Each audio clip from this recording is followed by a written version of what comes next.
All right. Hello, everyone. Welcome to another pairing stream. How's it going, Mike? Doing well, doing well. I now have to go and mute my office phone. I don't Oh, know if you can hear it, but um,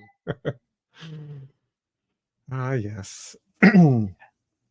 so many devices to mute in this world. Yes, too many. Too many. But yes, So doing well. good. So yesterday, we did more work on the autocomplete. So we'll basically pick it up from there. Sounds good. I think we left off on when you pick a suggestion, it initiates a search. Maybe we should run it just to. Yeah, so let's run it to see where it's at.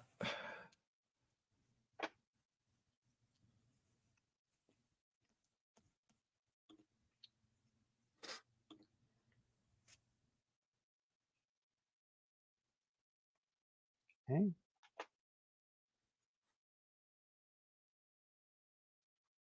So when we type something like D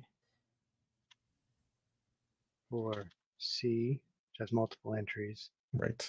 if I pick one, it searches, well, ignoring duplicates. Right. It's searching on America because that's the first thing in the search box. It's Right. not actually based on our selection from the edit box Right. above. So that's, I think, where we left off, was we want to stop using this as the input to the search and using that instead. Well, I mean, I think we have to fix the fact that clicking on one of the items should not submit anything, at least not submit a search. True, yes. It does bring up an interesting point, though, of because we're using HTMX, who holds the state of which auto-completions have been selected? So we haven't discussed that yet. Right. But it's a very, like, I think even my natural reaction is, oh, of course the front end holds that, and then at some point it'll submit all those entries to the back end, except that won't work. That won't work. Why? Just to know what you're thinking. Because when we fill in the options for autocomplete, one of the things we said we wanted to do is not include the ones that have already been selected. So we already have to, yeah, reduce so the list. Yeah, so it's really interesting because this is what I would term UI state, but it's still state, and therefore, if we're going to supply the list of autocompletions from the back end, we have to supply the list of selected items as well and communicate that to the back end.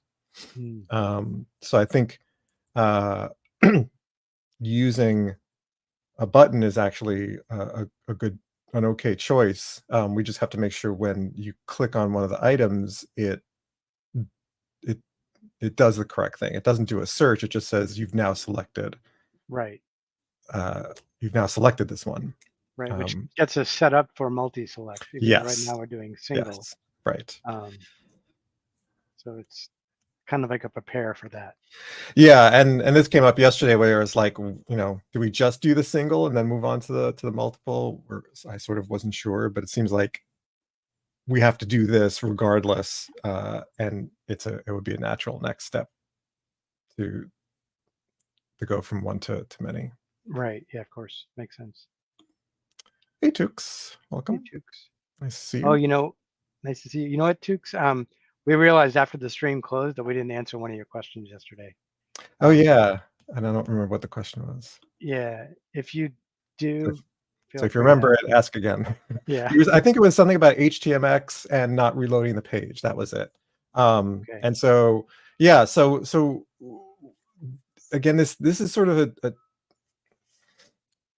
like, we could do this, as the actual component that I'm sort of cribbing from, do this all with JavaScript on the front end.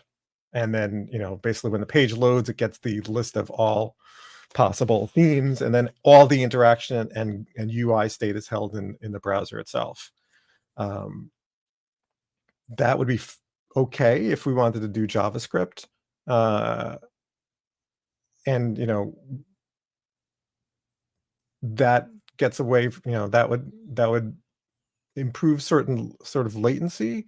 Um, on the other hand, it does mean we'd have to write JavaScript and we'd have to figure out how to test that and so on. Whereas using HTMX as you type, um, one of the things HTMX provides is doesn't reload the page, so we can do a selection and basically target refreshing parts of the page. There's a term that is used called islands of interactivity. So this idea that you have a whole page that might have a bunch of stuff on it, but really it's only these sections like our autocomplete and the drop down.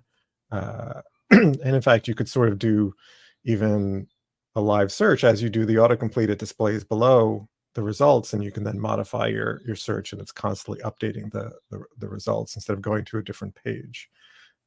So that's something that if we decide to do that, is totally in the remit of HTMX.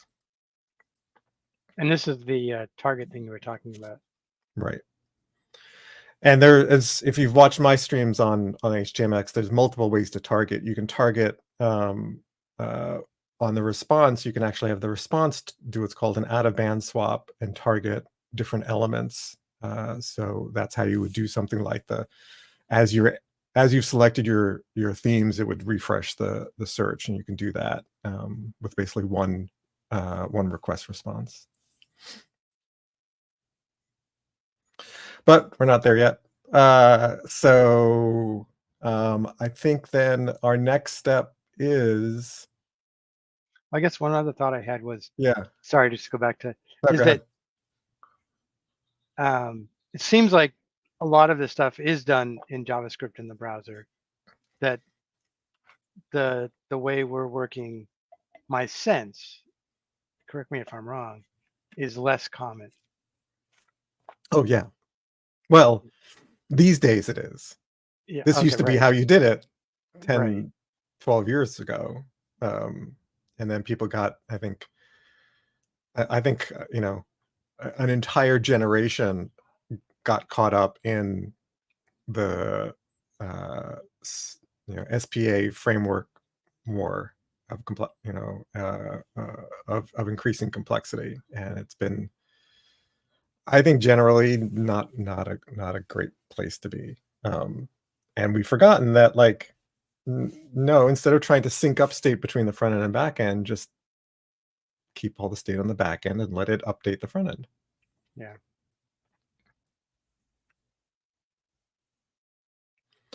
So why don't we add a step before there? Yeah, so there. I think we have to send or do a post of the selected theme back to the server. Yeah, to the back end. Back to the back end. Back to the back end.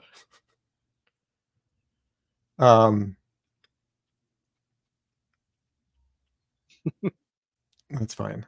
I mean, if you're gonna quibble, then it should be selected, not select.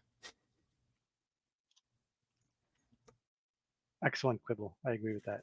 And probably put a note that the selected theme state is on the back end.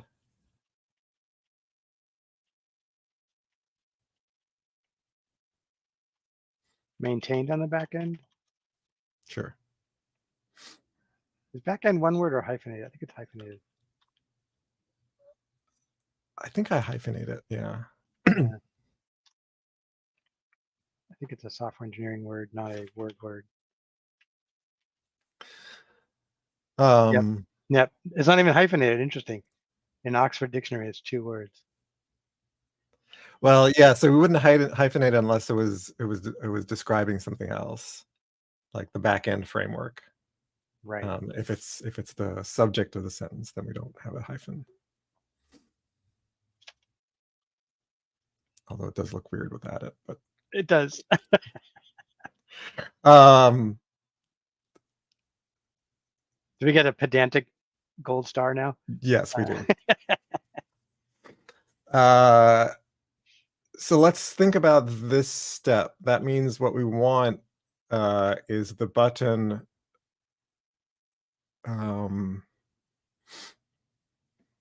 We want each individual button to do Right, because we're dynamically stuffing buttons into this div. Yeah. So that means we need to do a post. So we'll need a post, and we'll need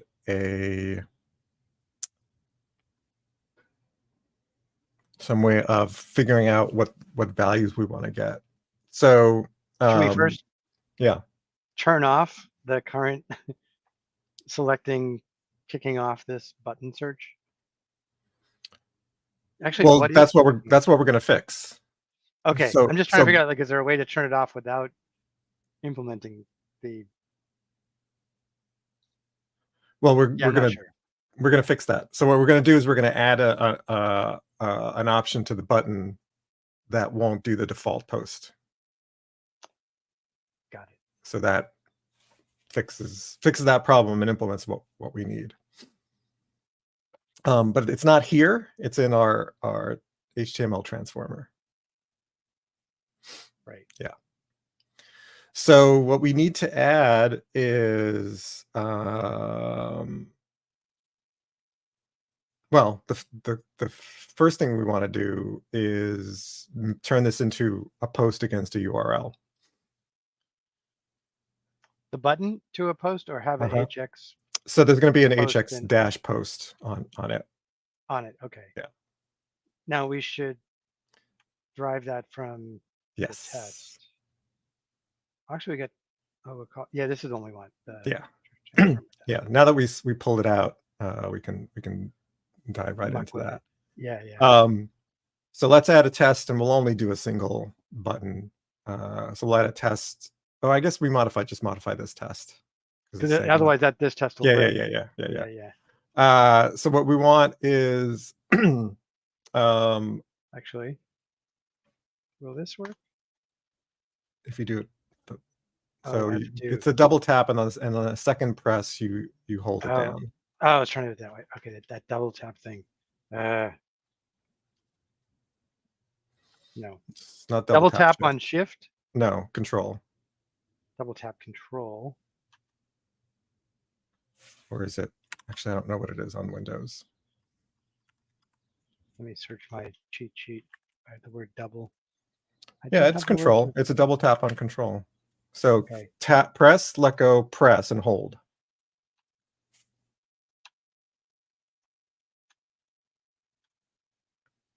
But you have to do it. You have to do it tap tap. I don't know why run anything is coming up for you.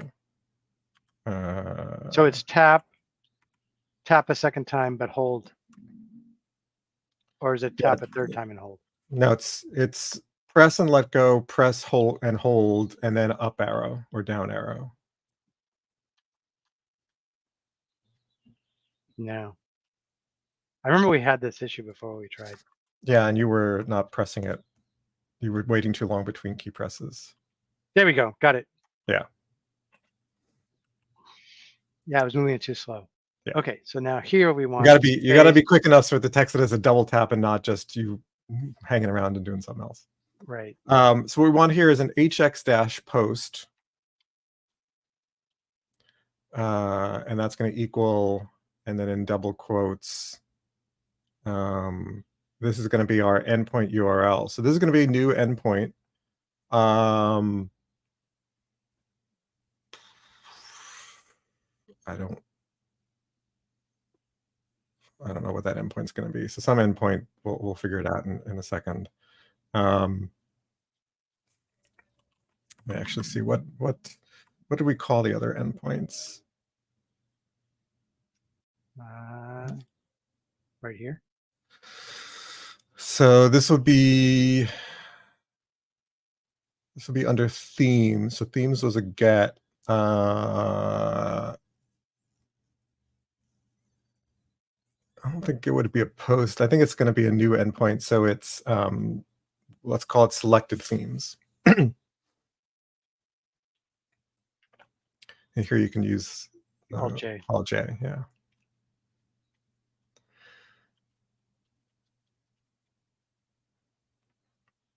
Yeah, so it'll be a post to that. And then what we need is the values.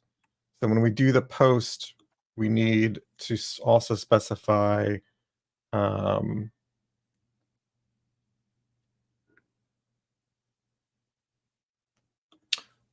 this is an HTMX thing.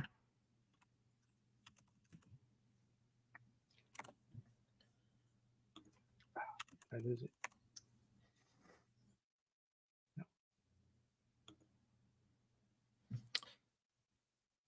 So so HX val, so it's HX dash vals. Vowels. Interesting. Yeah. Okay. And that is going to be equal to so let's see, it says by default, the value of this attribute is a list of name expression values in JSON.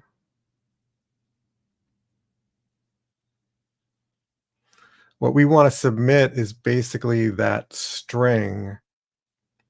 So I think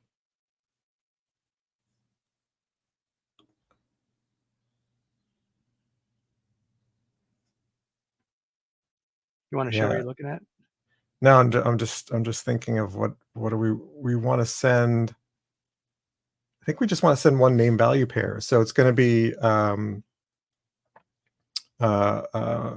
open curly brace because we're going to basically write some JSON, and then a quoted string.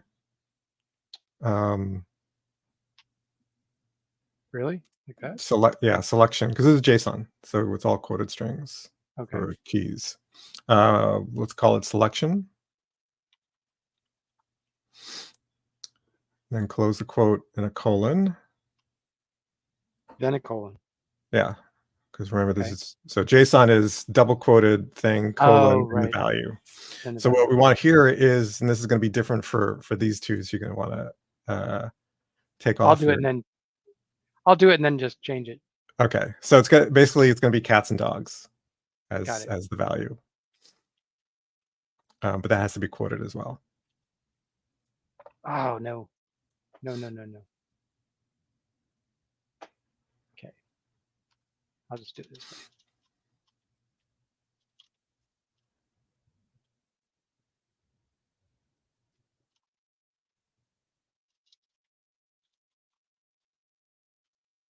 And then before the and then closing curly here. Yeah, and for the so since we're using double quoted strings in the JSON, we need to use single quoted strings for the HX vowels. Yeah, so change that to single quote, and then you'll need a closing single quote after the curly. Yep. So that's our JSON, and so that should come in.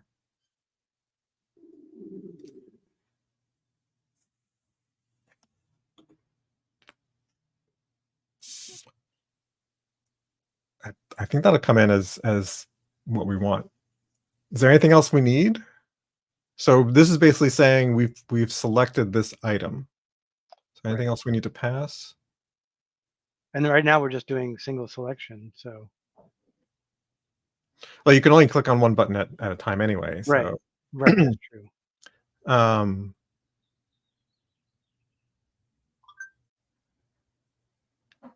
So then the search button will initiate the search based on the single or multiple selections that are sent back to the server. Right.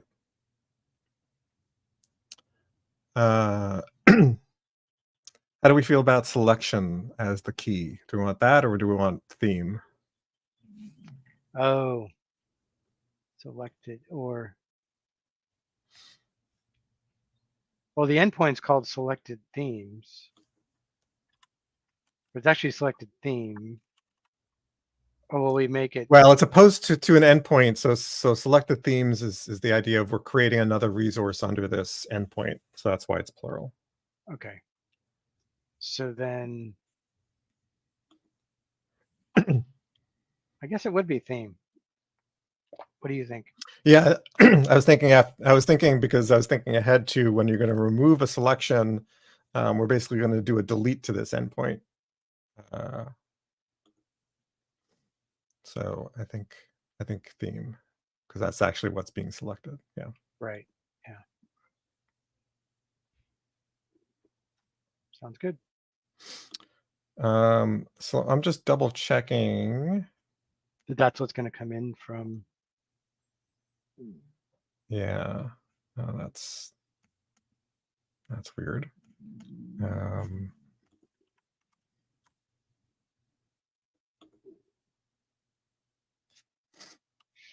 there it is. So let's see. So I'm going to switch to my screen because we're going to. So by default, an element that causes a request will include its value if it has one. If the element is a form, it's not a form. The name attribute of the input is used as the parameter name in the request.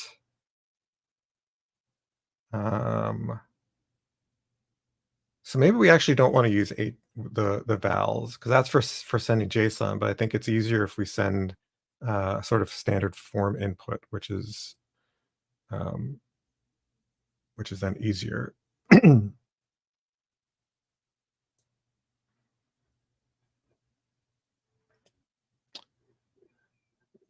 Yeah, I think we want to do that. So what we can do is instead we can just set the name and value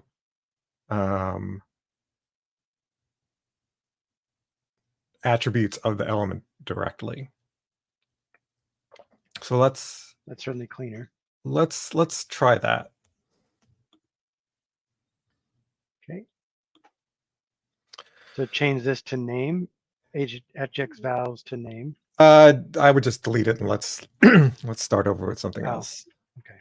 Because so it's going to be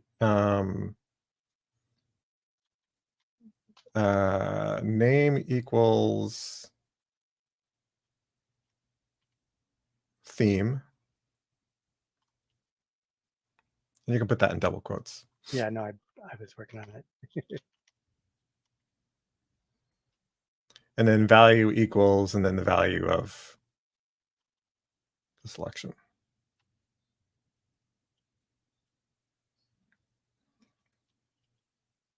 Yeah, so I think that's what we want.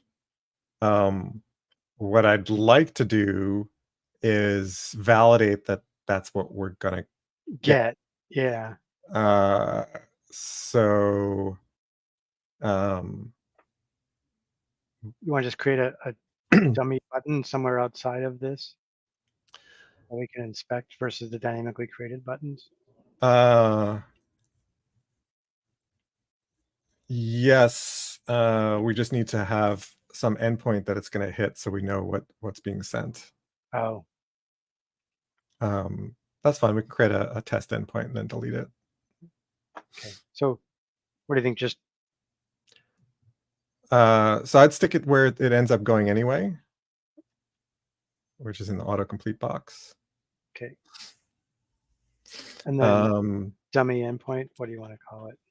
Well, let's do that. Let's create that endpoint since we've already got it. Right. Or actually it doesn't matter. You can just say dummy. Maybe that's better. Your choice. Let's make it dummy so it forces us to recognize that this is a spike. Gotcha. And so let's create a let's just create an endpoint in one of the controllers. As I'll put in the song theme searcher. Yeah.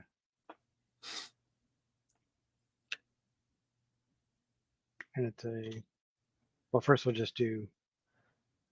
Yeah, so let's just do an app post mapping. And actually, let's do it to slash themes, because otherwise we're going to have security issues, and we'll change the dummy to themes. Ah, right. Because I don't want to then go and change the security to add dummy.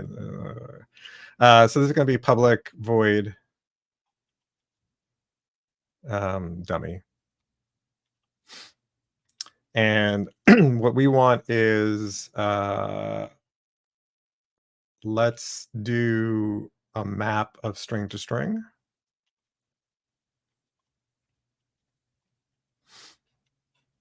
And then just say values. And then let's just do a system out of println of the values. So you can do SOUT for that.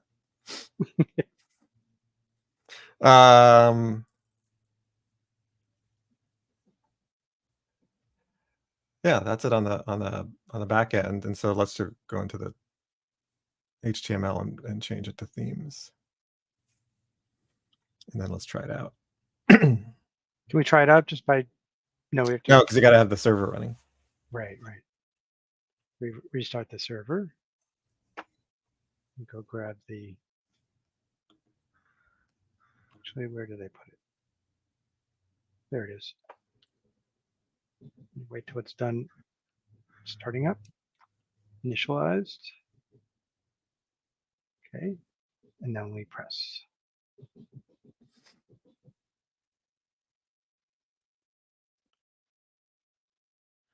Okay. So this is why we want to test this. So let's scroll up. I have a feeling I know what this is all about. Oh wow, that's a huge amount. Wow, it's a really big dump.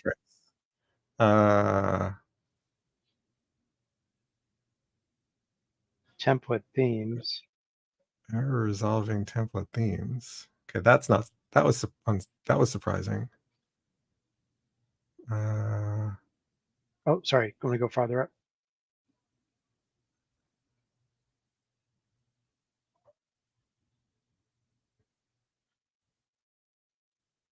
I don't understand. I don't understand why it's trying to resolve a template called themes.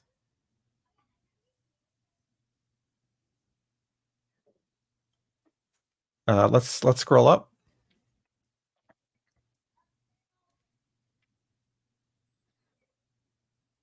So what you want to do is you want to jump to the top of the stack trace, like all that other stuff. Like when I'm looking through stack traces, like all the stuff you were scrolling slowly through, like is irrelevant. So what you want to do is you want to look for the base. Yeah, that's what I was looking for, but I was just doing it slower. But here's the initialization. So here's where we started. Yeah. So here's what I want. Here's what I do. So it often starts at the end. Right. And what I do is I'm scrolling quickly, because what I'm looking for in this area is when I see the most outdented thing. So I can scroll quickly and say, right. So right here is sort of the top of. I wish there was a way to jump to that. Like IntelliJ will automatically fold some of the stuff, but it doesn't make it easy to jump to that. And then sort of continue quickly scrolling. Find the next one. Jump. Yeah. And so that's the same thing.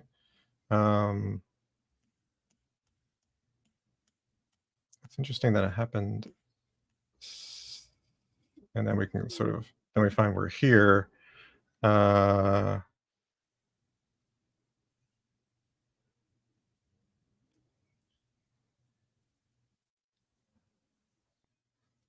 So that's interesting. Oops, sorry about that. Why is it song theme searcher dummy here? I thought we got rid of the word dummy. That's the name of the method. So basically it's saying Ah, that the post to slash themes, it ended up, oh, right. There's the it method name, right? it ended up mapping it to this class, um, this method. I forgot we still called the method dummy, even though we Yeah. right. So uh, I guess it doesn't matter. I'm just confused why bother trying to resolve a template called themes because we're not returning themes. Anyway, that aside, it says that the map is empty, which is not what we like. I wonder if Oh, I see.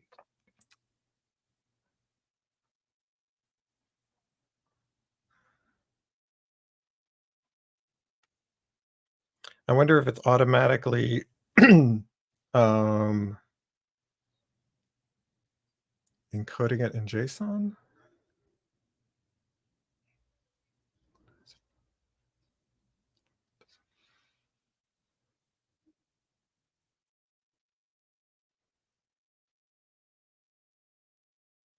Meaning the signature is wrong for dummy. Well, I'm just not sure what. I'm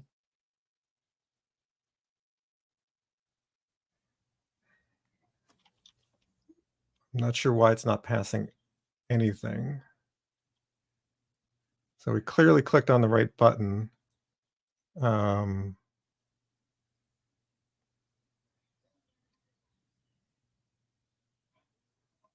oh, we may not have told it that we want the request bot. I don't think that's necessary. Uh,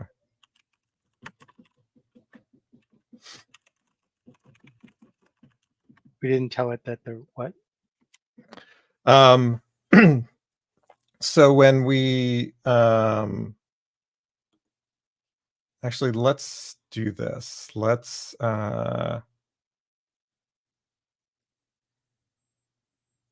Yeah, I think we need to tack on in the controller. We didn't tell Spring that we want that map to be generated from the request parameter. So let's stick in an annotation in front of it, which is at request param. And it doesn't take any parameters. And let's restart and try again. And we'll ignore the errors. I'm not sure what those are coming from.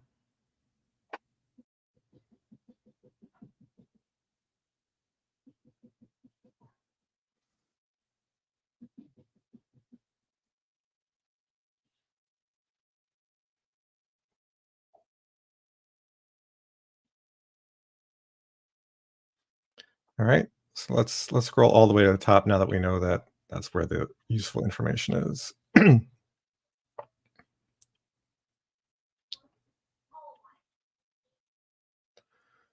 the initialization. Yeah, so there it is. Theme dash query equals. Oh, that's interesting. Requested. So it looks like it's actually treating. Do we have? Did we create a form? Because it's now basically passing all the parameters.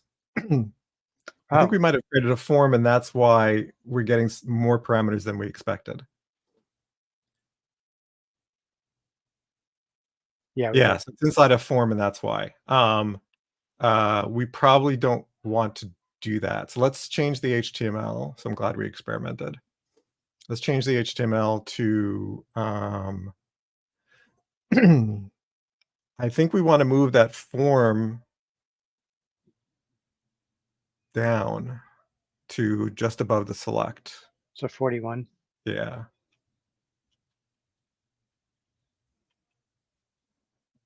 Yeah. Let's try it again.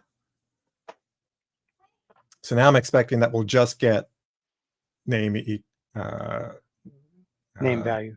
yeah, name value, theme equals cats.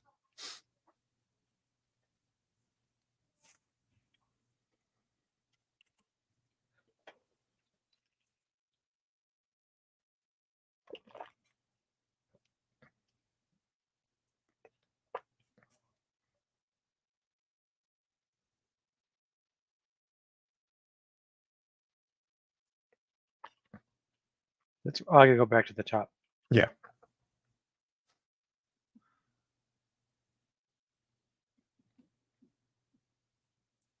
And there it is. All right. That's what we want. Great. And it's doing, but it's not doing name equals cat. It's doing, oh, right. No, never mind. Because we set name to theme Right. and value to cats. Yeah. Yes. So it's doing that. Yeah. Cool. And then what's So all this let's other time leaf stuff? We're not sure what's going on with that. I'm not going to worry about that just yet. Because I wonder. I'm not sure. Because we're actually going to return something from the post. So let's do one more thing with the dummy. Now that we know that it's returning a single value, let's make sure that we're recognizing that. So instead of a map of string to string, we're just going to have a string. And we're going to call it theme. And then for request parameter, now we can give it a parameter where it's you don't need to specify value. You can just put it in double quotes, which is theme. That's it. Okay. So what that's saying is find me in that list of name value pairs, find me the one called theme. Gotcha. And put it in this variable, which happens to have the same name, but I don't. And Spring can rely on the parameter name, but sometimes that gets lost in certain compilation situations. So I just put it and as a specific string to our request param. Should we consider changing the name here to selected theme so that it is different from the param name? So that this is different than this? Or is it better to keep? Well, it's usually you want to keep those aligned. If we want to change it to selected theme, I'm not opposed to that, although it might be redundant when we have the post mapping named called selected selected themes. Yeah, that's fine. And I wasn't sure if it aided and the method will, Yeah. and the method will likely be called select theme. Right, So, not dummy. Yeah. Let's run this and make sure we get cats. Okay. Dogs and cats.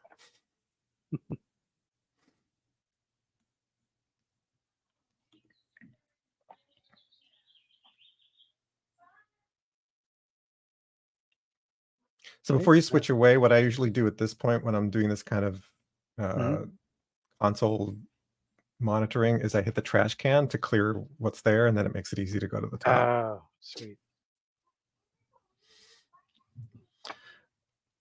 I like how that's like a really old style garbage can. Not these fancy new ones. Okay, clicking the button. Yep.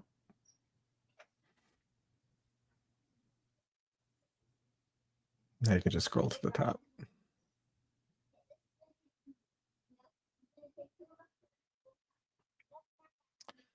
And there it is, cats.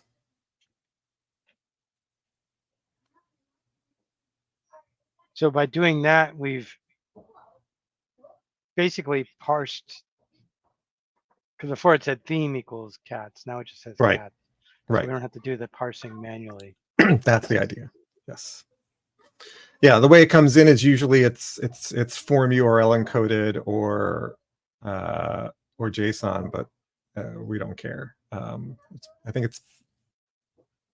it's in the body. Spring is parsing it the way we expect, and so that's we've finished our spike, and so now we can toss out our spike and be confident that we know what we're doing.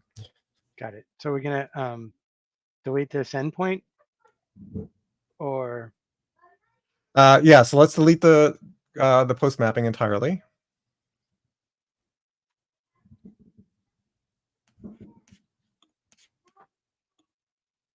Good evening, Astrid.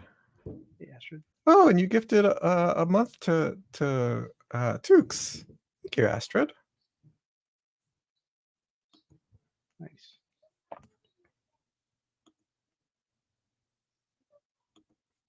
Hey there, Tatia. What's set up? I'm not sure what you mean by setup. If you mean framework and language, Java, Spring Boot.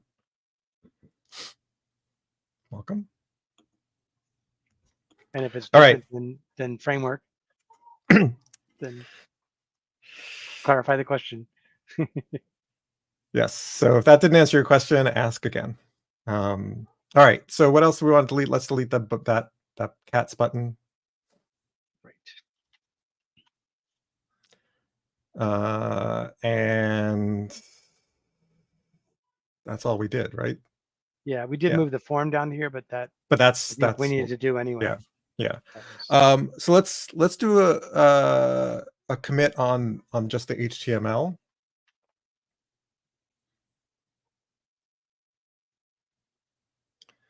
And just say move the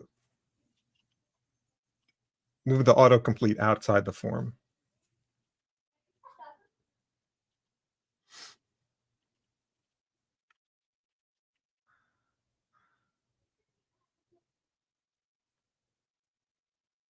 All right. Okay. And now let's make that what's likely failing tests. We'll make it pass. Should we make it fail first? Did we not see it fail? I guess we didn't see it fail. Okay, let's see it fail. Yeah. Excellent. And it failed because it's missing all that stuff. Great. Yep. Cool.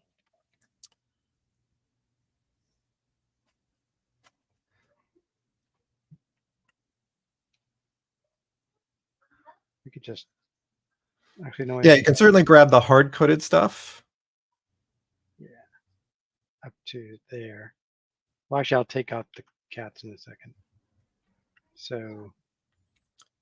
Well, I'd leave the cats in, and so now it'll fail just on the dogs.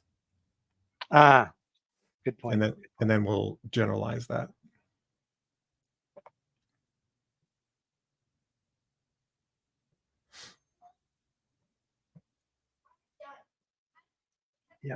Yep. Much easier to see on that. Yeah.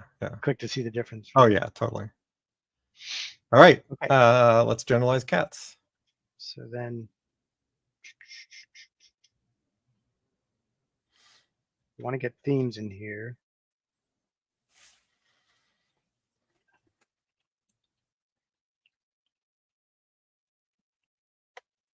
What's the syntax for adding in?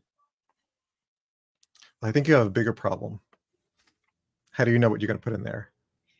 Oh, because it's a list of themes. Yes. Oh.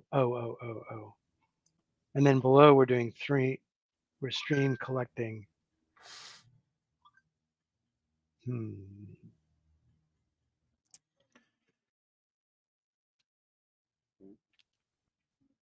me see that run output again.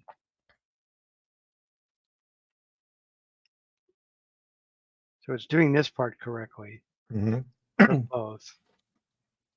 And that's coming from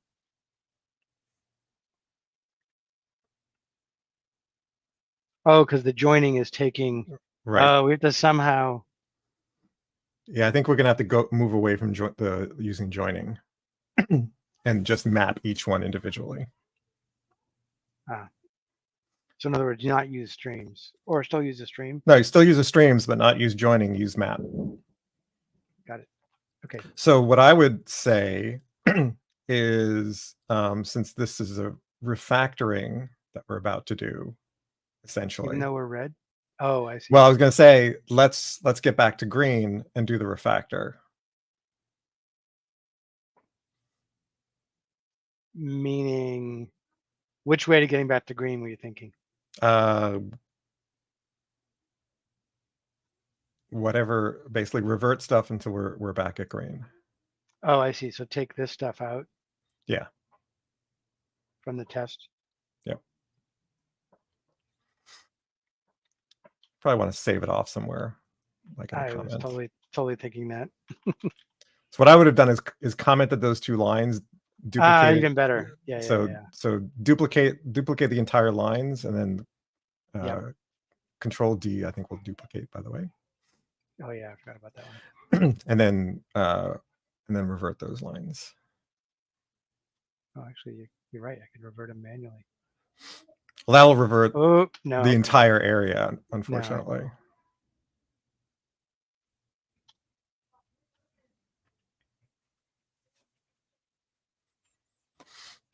And you'll have to revert the change you did at the bottom. right. So it's going to fail, but now differently. Yes. Okay.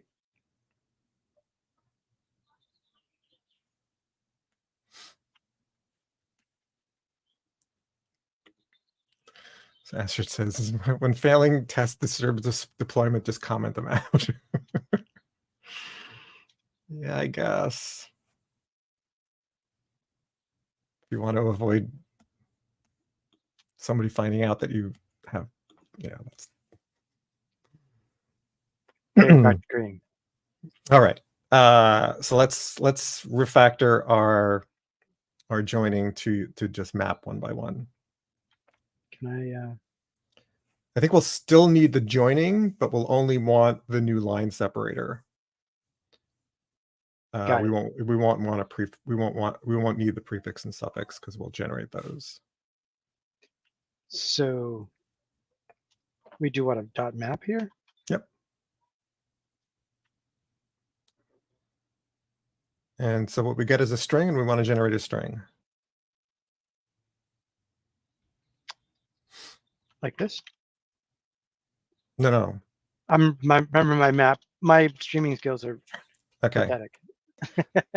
So when we do a map, it's basically we want to define a lambda that takes a parameter and produces a parameter. So our incoming parameter we will call theme, and then we have an arrow, and then what do we do to that theme to get the string that we want? So we want to turn the theme into a button that has the theme mentioned in there.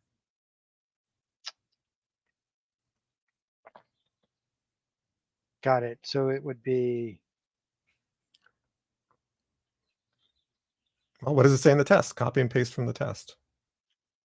Oh, from the test. Just copy a button. Copy the whole thing. The whole thing? Yep. And paste it in double quotes. You guys would say.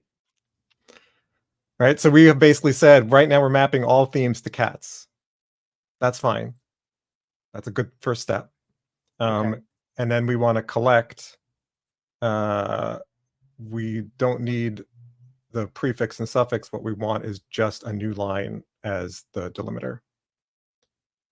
So what I would do is delete everything inside of joining and basically kind of start over. Oh, okay. Because you're going to get the wrong help because it's the wrong parameters. Wrong version of it. Got it. Yeah. So just go there. Right. And now there's going to show multiple versions. Right. And so the one we want is going to take a single thing, which is basically a \n.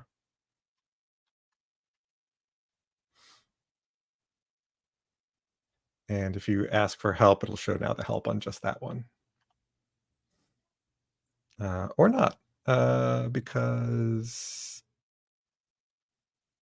I guess it shows them all. Well, anyway, I just want to check that it was a character sequence, so that's fine. Right. So now we expect this to fail because cats are not dogs.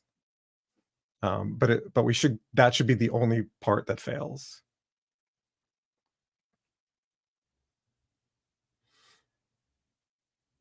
And it is.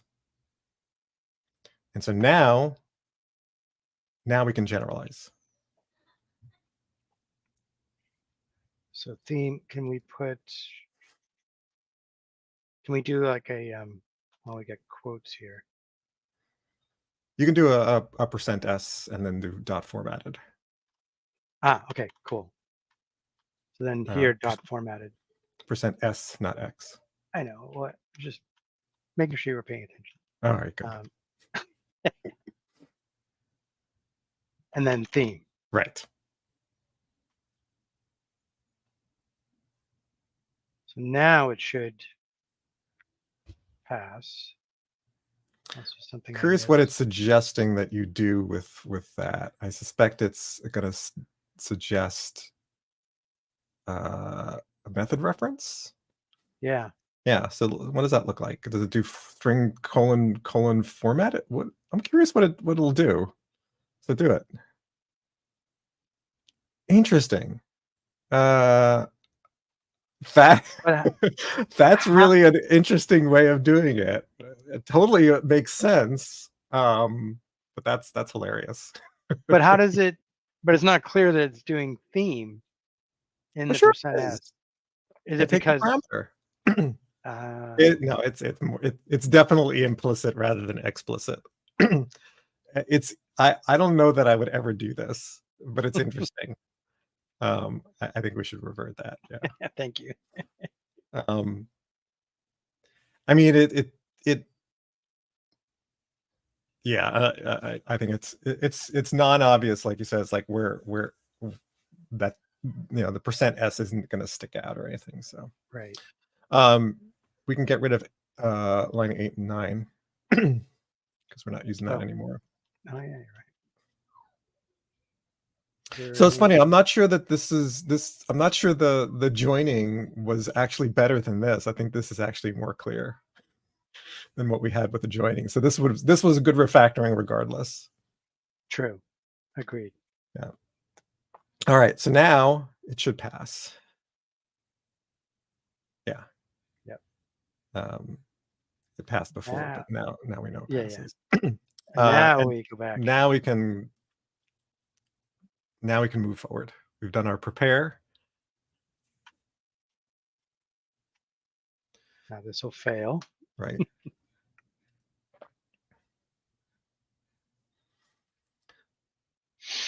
Just want But to now make we should be able. sure. Yep. Yep. Actually, I could even. But now we should be. Yeah. Now we should be able to copy and paste. Yeah.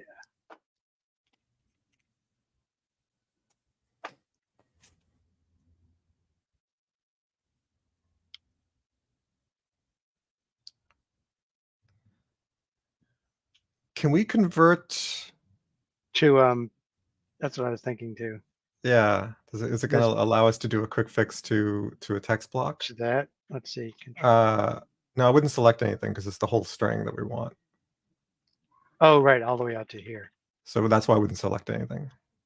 Ah, So just do Alt Enter. Yes, second to last option. Excellent. yeah, that's much easier to deal with. Now we go back here. You can just paste. It's already in your clipboard. Oh, you're right. Right there. And I would put the dot formatted on a new line. No, you don't want to replace that. And the orange is bugging me. I don't know if it's bugging you. So let's tell it to stop suggesting that. How do you So tell it to stop? Actually, I've no. So hit Alt Enter, and then right arrow,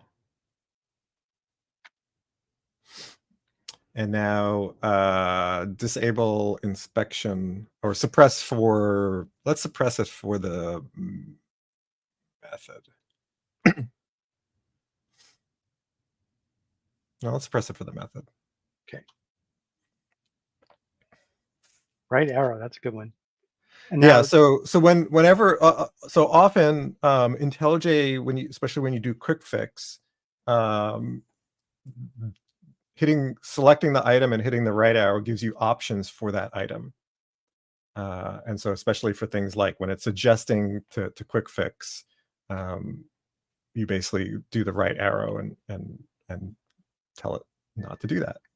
But it's not always disabling. It's also sometimes other options. All right, let's make it pass. so %s. Yep. Now, since we're reusing the %s, that's not going to work because it has run out of parameters. Ah. So what's the way to say to reuse that same parameter? Oh, I see. Never mind. You don't need to tell me. It's this, right? Well, that's one way to do it. Oh, I there's mean, another and that'll trickier way. work. Well, let's make sure it But works. Yeah. We keep going. What's the better way? You can put a positional parameter inside the %s. Oh, like curly So you can brace to base 0? Curly no, brace. Now I'm I thinking think C it's sharp. just %0. I think it's just 0 for the 0th parameter. Oh, I just do that for both? And then no, it still has an S, but it's a 0 in front Oh, of it. Is it that? Hold on, now I gotta look at the docs because now I don't remember. well, it's a cheap Actually, let's experiment look to at. run. Well, no, let's look at the docs because I think that's wrong. Yeah, it is wrong. So let's look at the docs for formatted. Let's make your box bigger. And click on here. Let's go to format. Yep. And we want the format string. And it is argument index. Oh, $. We forgot the $. Ah, So it's %, and if you're going to use an argument index, it's the argument index $. And the first argument, it's 1 based, not 0 based. Because of wow. course, why not be different? So it's $1 $S. Yeah. S. Yeah. Yes. Thank you, Astrid. That's cool. I didn't know they had. Yeah. Yeah. Yeah. I've used that. And so it's one of those, it's like, I know it's there. I just forget the syntax. Yeah, I think in C sharp it's like something like this. I'll just type it out in space. I think it's just that for the Yeah. replacement. Yeah. That's too Say wordy. what? %1 $S is less wordy? Well, because the % you need anyway. So having an open and a closed brace is 1 character more than having a $. That's true. But then you've got the percent. I'm just saying, Yeah. when this was created, bytes mattered, I guess. Now Okay. who the heck cares? And it Got passed, by the JSON way. for everything. Yes. Yeah. Can we reformat this because this looks really weird? Insane. Just Control Alt L. Yeah.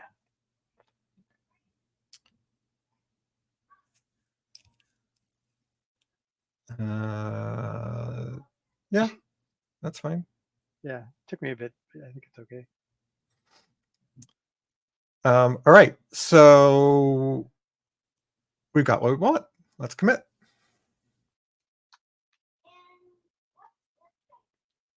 Interesting.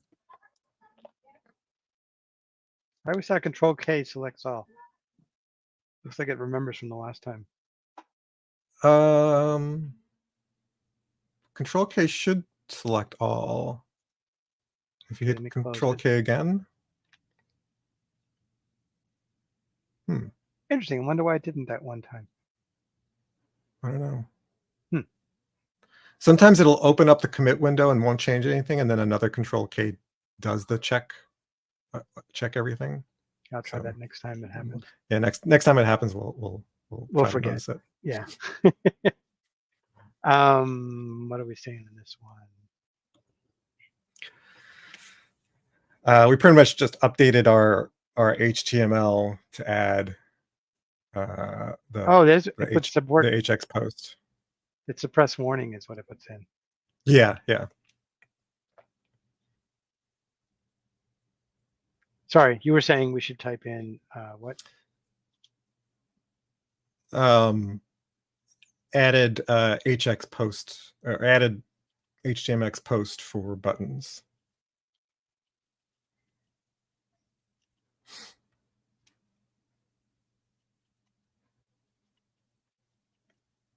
Yes. Okay. Good. Yep.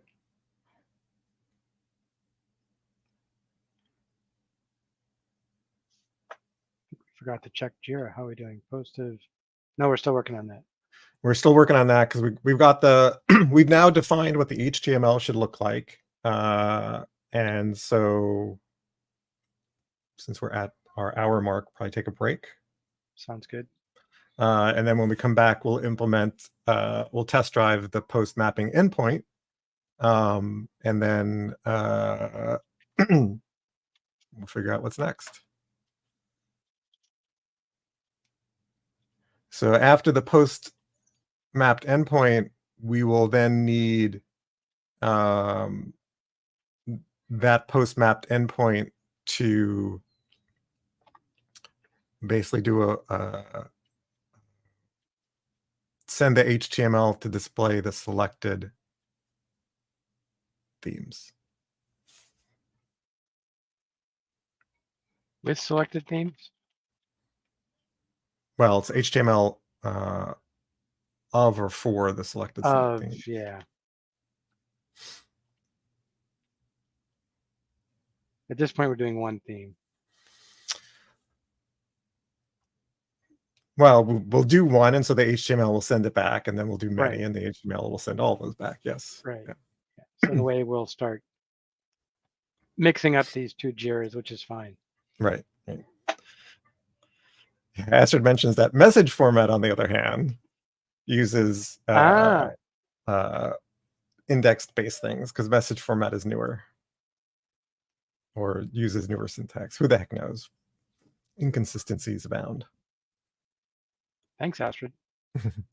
I feel vindicated. And then there's logging, where it's just an open close brace that says you just give me the next string. So we've got our choices.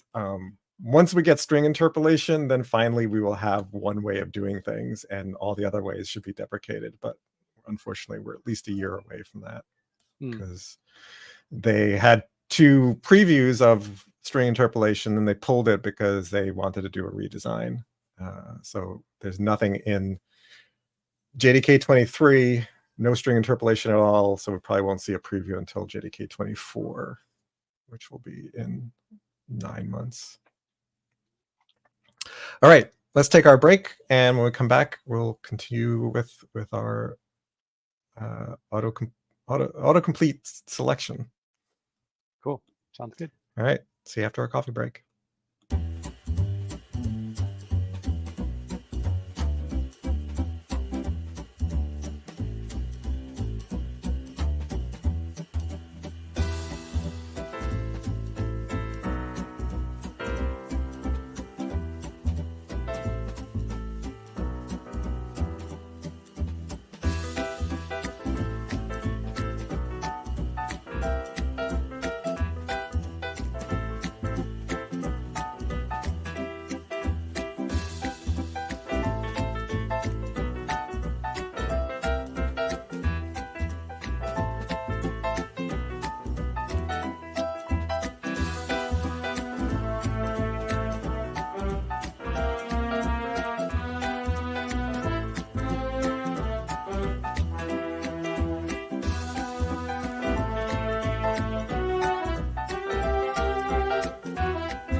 So just a reminder that our next book for our book club, our next season for our book club, is happening very soon.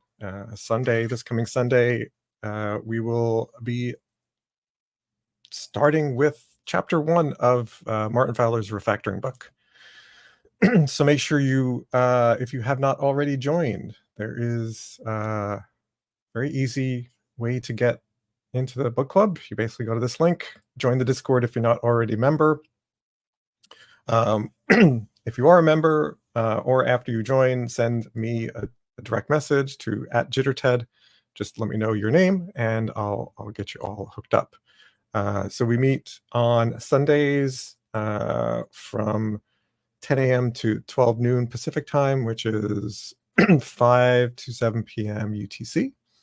And we meet on Zoom. And so our first session, we'll just get introduced and read the first and discuss the first 20 or so pages of the book. So that's that. I also have my TDD game, as you can see up here.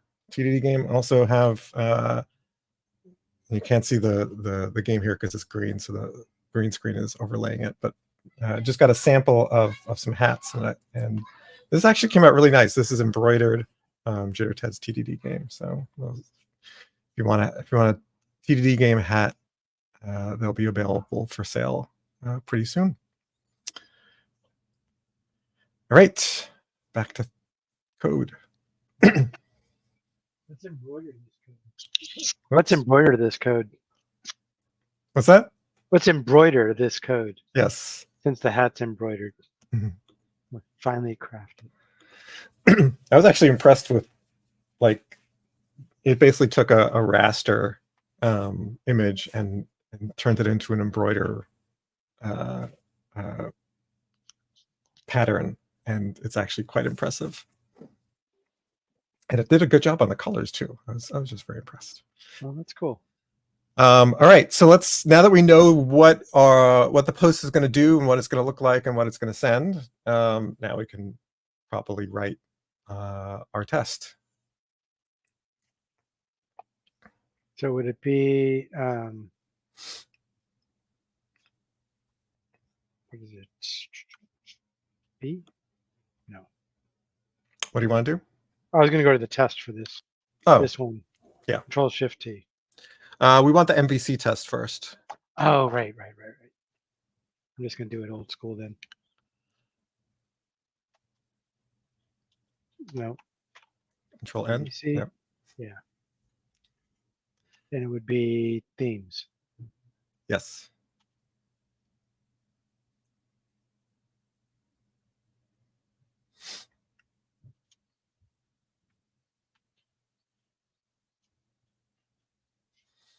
And actually to post, right? Yep. And we decided to call it selected.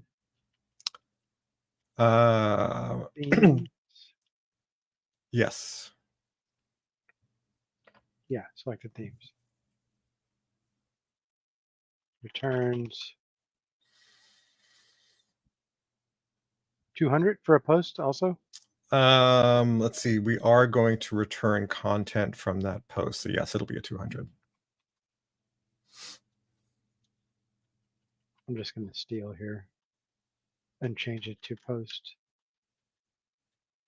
So I have this funny feeling. No, it might be the same.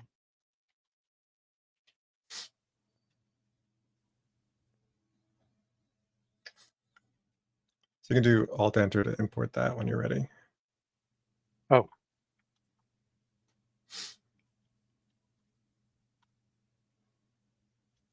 And themes plural. Do we do a query parameter for this?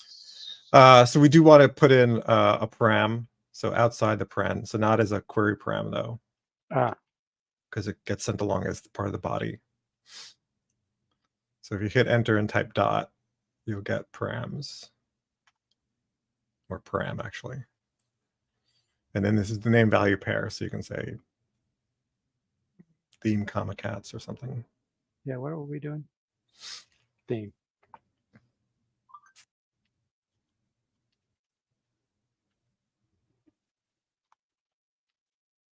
like that. Mhm. And then it still expect is okay. Yes. Now this will fail because we haven't created the endpoint. Correct. Now, will it be a We 40, ran the wrong tests. I wrote the wrong test. or will it be a 401, or will it be a 403? Hmm. That remains to be seen. Let me just run the whole class.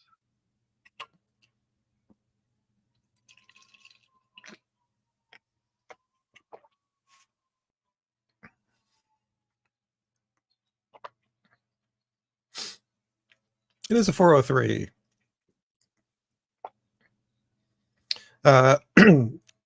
So let's add the CSRF.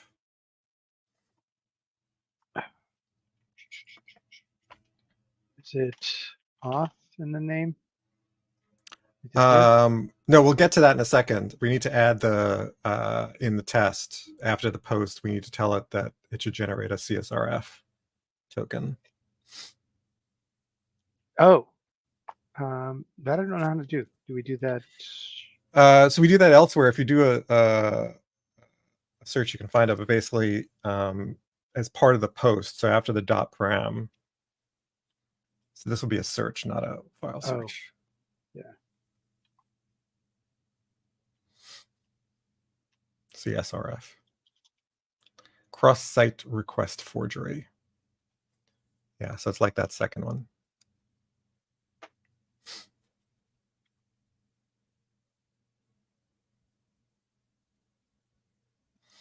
Watch out for your parens. So the CSRF is another one off of the post. So if you do, yeah. I see. So it's after. Yeah, got it. Yep. So if we run this, what I happened? haven't put it in yet, but it goes. Oh. No, it's. No, you had it right. You just had too many closing parens. Ah. So if you're going to do a paste, which I probably wouldn't do, but if you do going to do a paste, you got to delete that closing paren. Paren dot. What was it again? CSRF.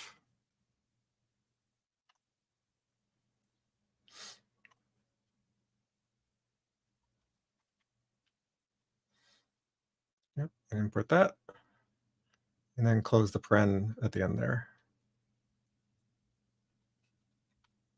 Okay. All right, let's run it again. I expect it still to fail. With a different. With another security violation. But hopefully a different one. 404. Ah, good, 404. Okay.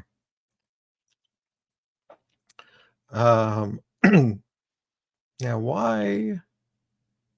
Have we even created the endpoint? We haven't yet. No, we haven't. That's why it's a 404. Yeah. Can we go to that OAuth security config? Mm-hmm. So yeah, that shouldn't be allowed. That's fine. We'll take a look at that. Oh, because we're not using that security, right? We need to go to our test security config. Oh. If you go to the top of the test that we're in. This one? Yeah. If you go to the song themes config, the one that's being imported there. Okay. Yeah, so we're not overriding security. So we haven't specified any security for our endpoints. That's why we didn't get a security error. We just got a 404. So that's fine. We'll just need to.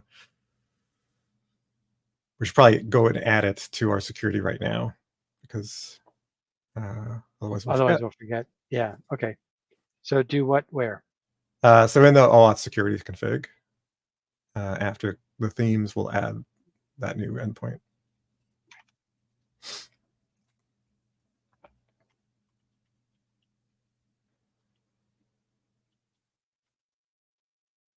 Now run again. I mean, you can run it again. It's not what we just wrote. Won't change anything. It'll still be a 404. Oh, right, because we haven't implemented it yet. Yeah.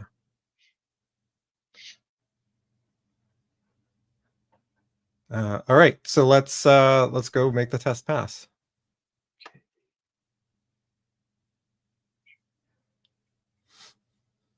Does it matter where we put it? I guess we would autocomplete, then theme search. Yeah, I'd probably stick it in the middle. 34.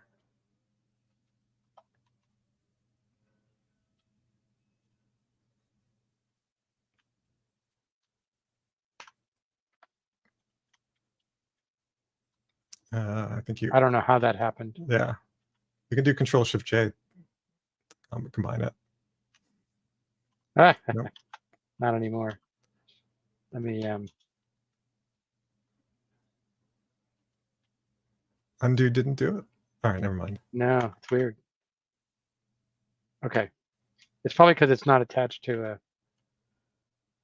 Well, And I think you hit it at the wrong time. Doesn't matter. Okay. Response body. Yeah, actually, we are going to want response body.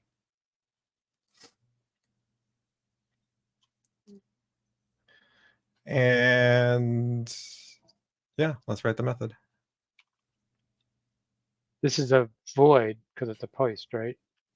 No, we're going to return content, right? Remember, we're going to return HTML that will update what looks like it's been selected.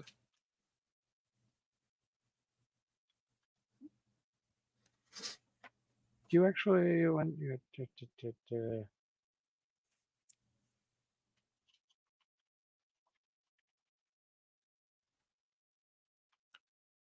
So I think we want to call this not selected, but just select theme. It's sort of the because it's called action. for each. Yeah. Right. It's for each individual one. Right. Yeah. Right. And then is it just theme? Yeah. And we want the request param.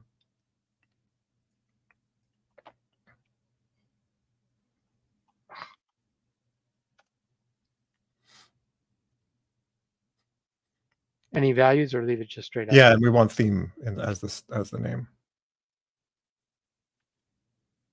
You don't need to specify value. It's the only value. Oh, right. Like we did in the other example. Yep.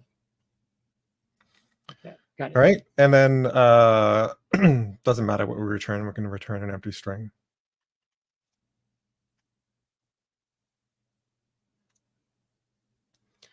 All right. That should get the test to pass.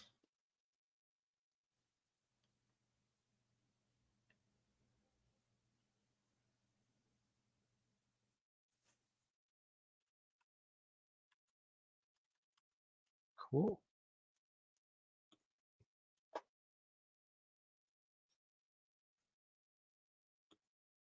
What are you thinking? So let's see. Oh, it closed Jira on us. Yeah, because we ran out of tabs. That's fine. Right. Yeah. I wonder. There's a way to pin and say keep. Yeah, I think there is a way. There is a way to pin. Yeah.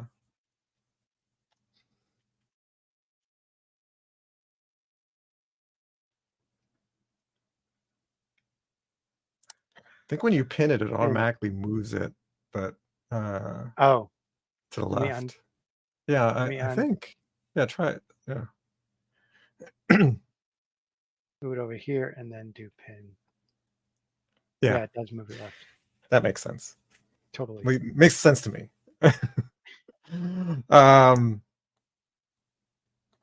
So we can close Jira 26. We just did that. And now we have to decide, what do we want the HTML to be? For what it sends back. Yeah. So we currently don't display that anywhere. So we'll have to figure out what we want to display. So I think we'll need a new div as the container for that we can target. So above the, I think we can put it above the autocomplete box. So above the input. Here? Okay. No, sorry, above the input. Sorry. Yeah. We'll create a div for Actually, we'll create this as a instead of a div, unordered list, so UL.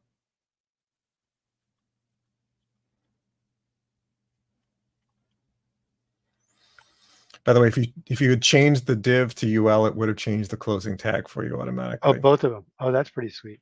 Yeah. I want to do that.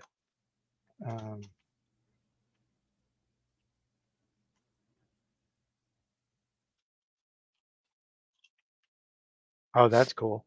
Yeah, because it recognizes that that's probably what you want. Yeah, yeah. So let's give the UL an ID. Let's call it selected themes box.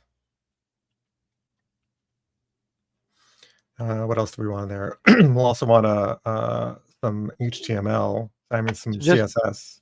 just to visualize a little bit better, what we're looking at is this Yes. box here, Yeah. the one Correct. that has Dallas and Deli in it. Yeah. Okay, so that's what what the new UL is going to contain. Correct. So the Why UL is to UL? contain because these are list items, and then you can just decorate them however you want. So it's a bit I see. of semantic markup. Because you could put it just, I mean, you could put it as a div, but it is a list, and it is an unordered list. Although technically it's an ordered list, but Yeah, as I say, it's ordered, but we don't want the numbering. well, we don't want other stuff anyway. So unordered lists would give us bullet points, which will override with our CSS. We could do ordered lists because technically that's more semantic, but I don't have a strong opinion.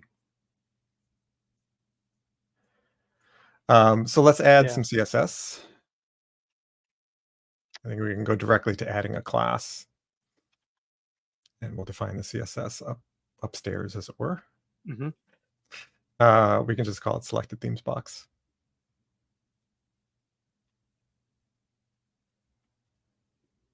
Could you use Control W to do that faster? So then up here. Yeah, so let's add another.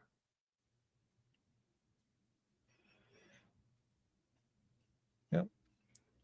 And so what we want for this is You don't want new lines, or yeah, so list dash style and say none. So that'll turn off the list style options.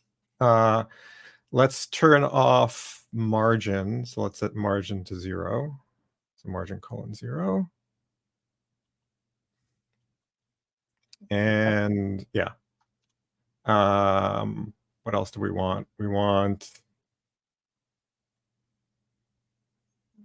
I'm not sure what the padding we want. We want this to display.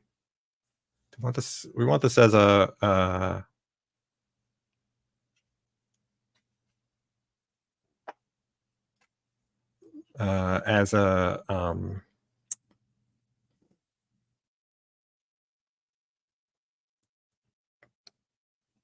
not an inline block, flex grid.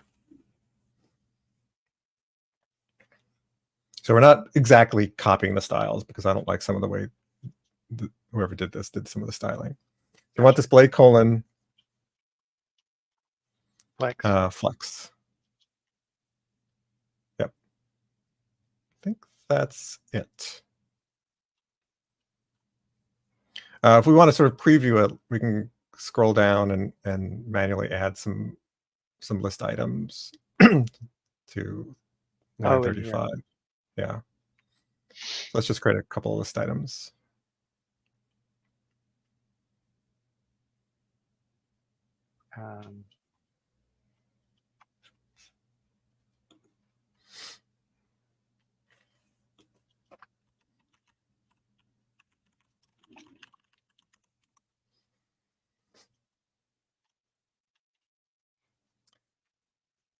Yep. And then we can do a preview.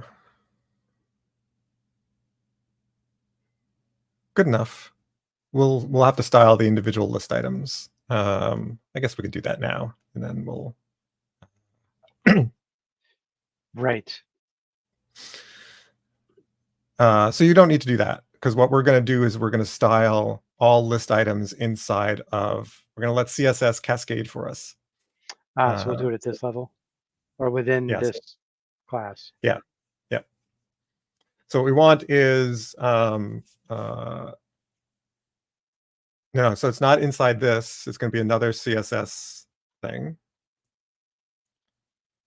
So it'll be dot selected themes box, and then a greater than sign with a space around it, Really? I've never seen and this. then li. So what this says is this style that we're about to establish is for list items contained within selected themes box. And why does the help do the greater, less than, and greater than? That less than greater than is not syntax. It's just Oh, saying it's that a way of it's a way of indicating these are HTML things. options. I see. Gotcha. So it's saying for any LIs contained within Right. selected theme box, Yes. the cascading part. Right. Oh, So let's do let's do some uh uh yeah, let's style it the way that they styled it. I think it's a reasonable style. mean here? Yeah, so if you go down to sort of in the middle. This one? Yeah, that one. Oh, they don't have the greater than symbol there. Oh, that's interesting. Why would they do that? Am I wrong in the containment? Well, let's grab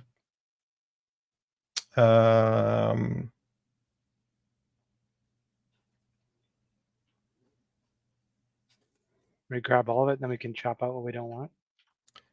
yeah, let's grab all of it. I don't think I want the font size, but we'll play that by ear.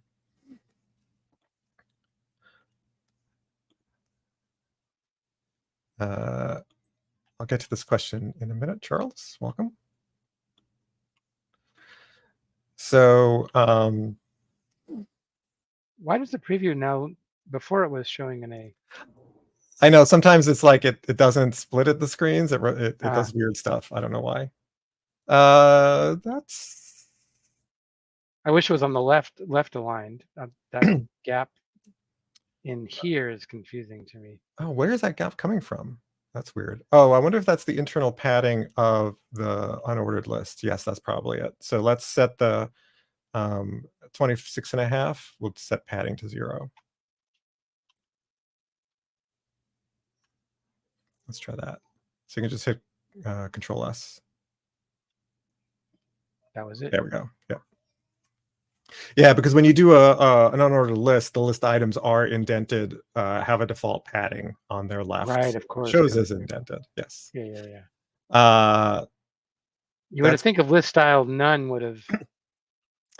well, it's that says what you want to show before each one, but even the list style thing itself is indented. Right. Then there's padding around the list style item. Yeah, makes sense. I presume we'll punt on adding the X for removing. Yeah, because that's going to be stuff around how do we delete. So we'll get to that when we get to the delete functionality. All right. That's close enough for now.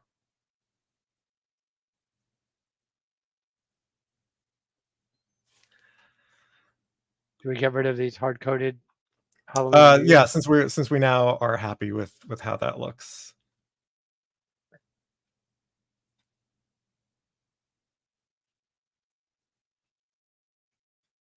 That's interesting. There's the class selector. I'm just looking at at the syntax for CSS. So that works. My understanding of not having the greater than sign is I'm not sure. But you can also say li, you can put the li in front, so you can say li dot selected themes box. Like that. Yeah. And so that says all li elements with that class. And I think that's pretty much equivalent to having an li as a space.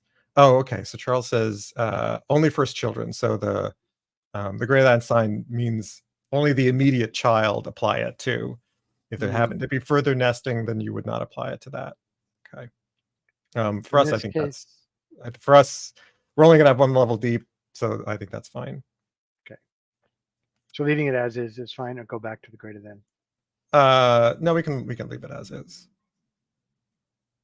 I'm just looking at like so that's okay. So technically, the greater than sign is referred to as the child combinator. So as Charles mentioned, that means only the immediate child. Not to be confused with, and so what we're doing is what's called the descendant combinator. Oh, actually, it doesn't really work. So Li dot. yeah, so let's put the li on the other side.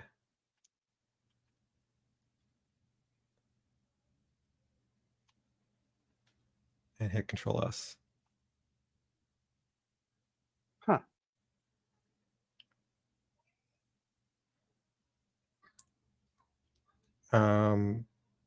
Wait, why you say it's not working? Do we have a list item of cats? Yeah, but it would look different. Before it had all of these, was like gray. But you lost the dot, that's why, at the front. Ah, there we go. Yeah. There we go. Yeah, so the dot says this is a class. Without anything, it's basically some kind of element. So you basically have, and you can actually define your own elements in modern HTML browsers. Yeah. So now we can get rid of the yeah, now you can get rid of the second duplicate or dummy. Hey.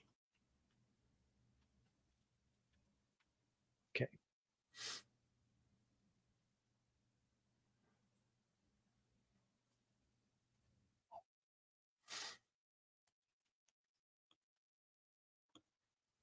Yeah, so that's yeah. So we're what we want. Thanks, Charles.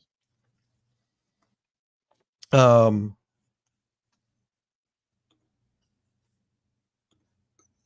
in terms of site mesh, I've never used site mesh. Is it still maintained? Because I remember site mesh is pretty old. I guess it's still maintained.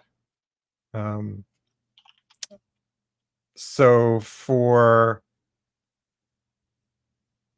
templates these days, what I'm looking for is that it does less rather than more.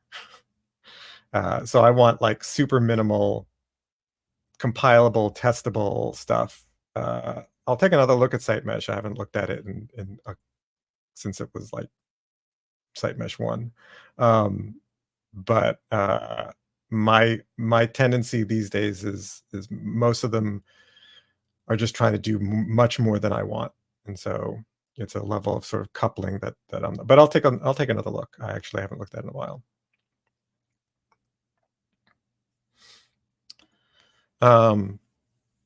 With TimeLeaf, can you make it work on HTML pages? I'm not sure what you mean. TimeLeaf is HTML pages, which is what we're currently doing.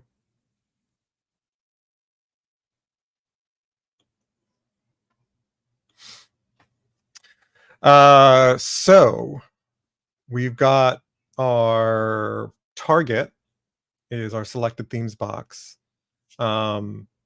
And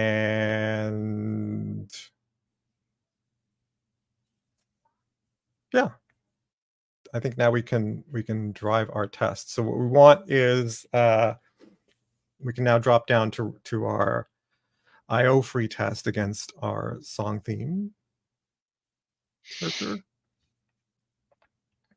This one.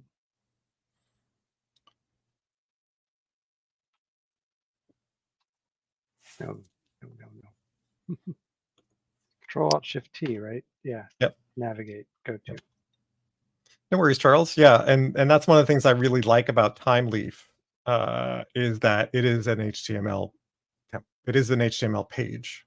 So there are other more modern ones. So there's JTE and there's a mustache version of Java version of the mustache. I think it's the JStachio. The problem I have with those is the problem I have with JSPs is that you basically are.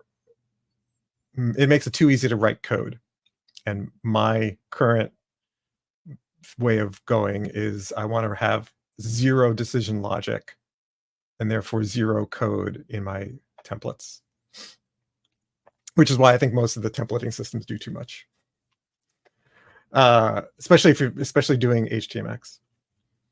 All right, we want to test for our selected themes that basically selects the themes.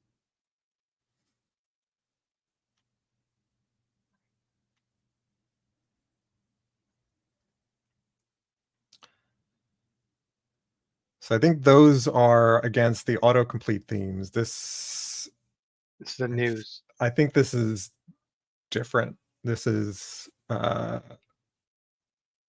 submitting. This is more about submitting the autocomplete. Would it be another nested test class or just start at the base level for now? Let's start at the base level and see where we go. Okay. But I'd put it at the end. Where's nested? There it is. Okay. Oh, I was going to say put it after that, but before it makes. Oh, at the end. Well, before it actually makes more sense because you do this before you do the other one. Right. I'm tempted to say actually let's nest it anyway. That's fine.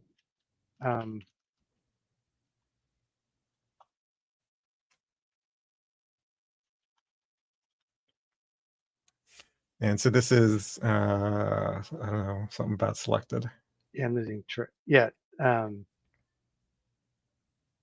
Selected theme. Sure.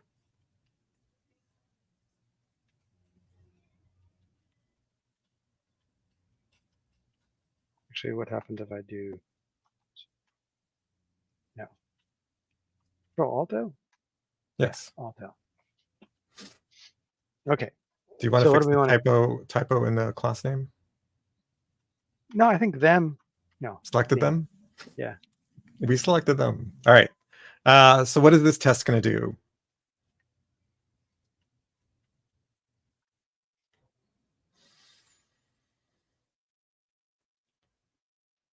Where's our endpoint? Here, selected themes.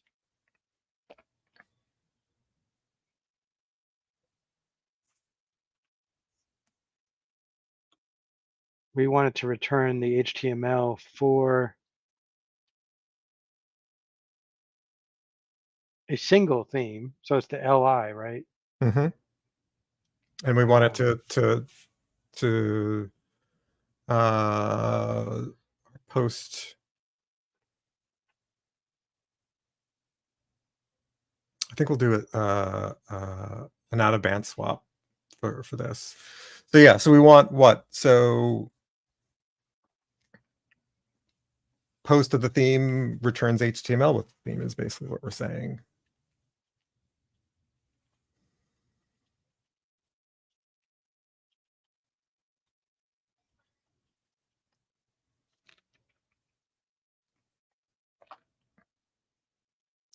How can we?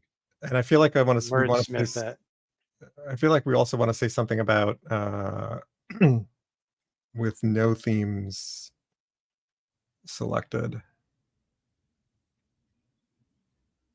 Oh, do the 0 case first?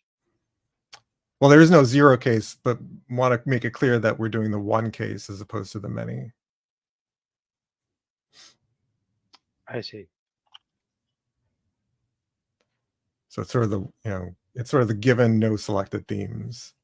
When we select a theme, then we expect the HTML Do you want to do a to given have that selected theme. naming? No, I don't. I'm just sort of thinking out loud what the whole thing is. Gotcha. How do we, So what we want to return is HTML for selected theme returned, something like that. HTML for selected theme Returned.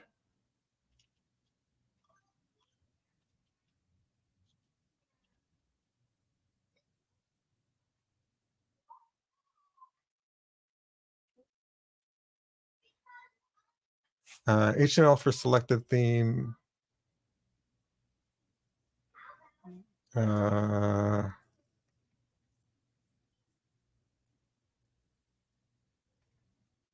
When theme is posted, or when theme is posted. Do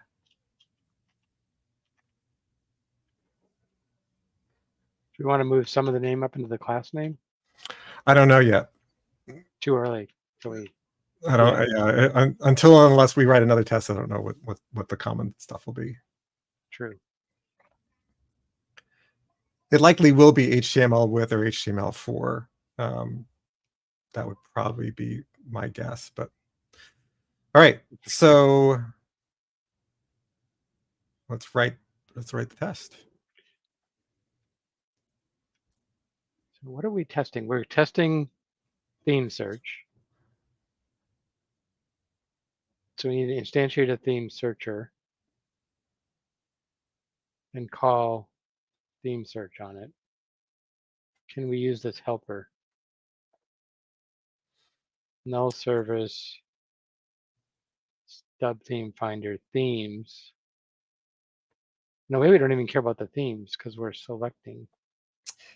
Yeah, so we we don't care about the existing themes just yet, but I think we will. So stick with that factory method. Yeah. Okay, so it would be steal these two, and then I'll change that one in a second. Why are you stealing the autocomplete? So I'm going to change the method name. Oh, okay. I was going to do this. Sure, but then you have to also change the variable. Yeah. Didn't buy as much. Okay. Yeah, that's why I was wondering why you're copying, because it's like, I'm going to copy it and then change half of it. Yeah. Okay, so this takes a theme. So it should be one of those themes.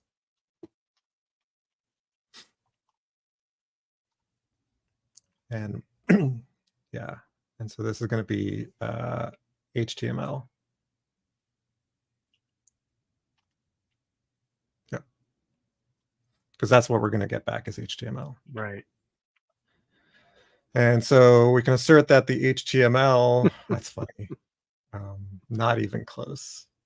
Actually, it got the Halloween close. right. We got the Halloween right, but nothing else. So what do we want the HTML to be? We want to do the li, right? Was there more than that? We actually deleted it, didn't we? So we don't. I It think was a it's just straight li. li. I think it Yeah, was just li, right? for now. There will be other stuff, but for now, that's all we need. And now it got it. Yes, thank you. So HTML for selected theme return when the theme is posted. So we'll post that theme, and that should be the HTML we get.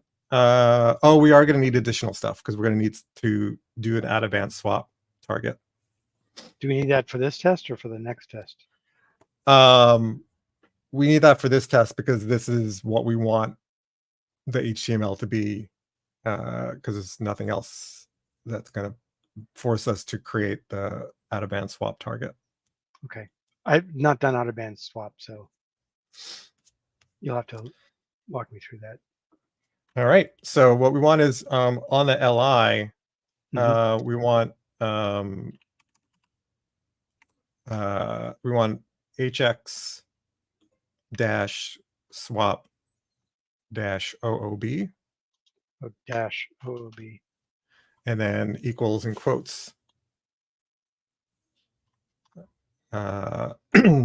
We probably need to switch to, Yeah. so Can we alt do it? enter. Yeah, alt enter. I'll replace the text box. It's always the second to the last option, it seems. And so now we can put the quotes after that. And that's going to be, we're going to target, this is what container, we want this to be,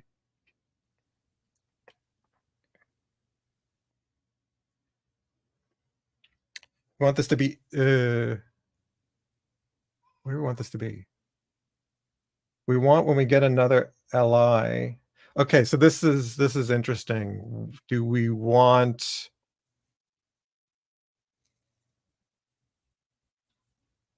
so we have two choices. We can have this li get stuck in at the end of the unordered list. So every time you post, it'll just stick it at the end. I see. But that's not really updating the state. Excuse me. So, and I think from a UI perspective, it would be at the front.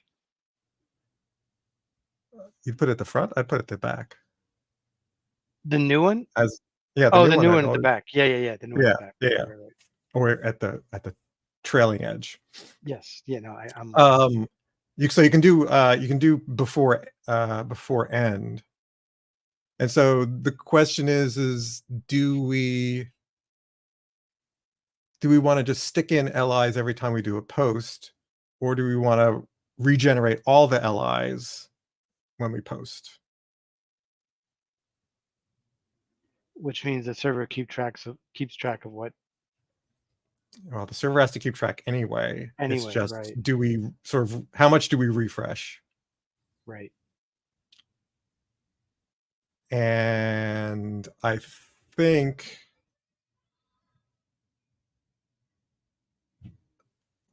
let's just try before end, because when we get to delete, we'll be deleting by a specific identifier, and so we'll have to figure it out then. But I think for now we can say before end. So literally before? Yeah, literally before end, all one word, all lowercase. 2 E's like that? Well, okay. Yes. I know that's what you said. It just looks funky. I don't know. I don't disagree. It's HTMX. It's not HTMX. So what I learned is that these are the values for this come from HTML. And so there's before end, after end, before, and inner HTML, and all kinds of things. Those are all from the standard HTML JavaScript API of HTML of the DOM. We also need to specify a target. So hx target.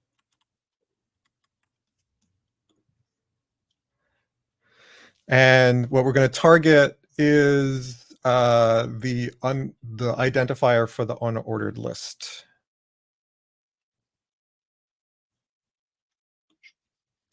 So what is that? What did we have for that identifier?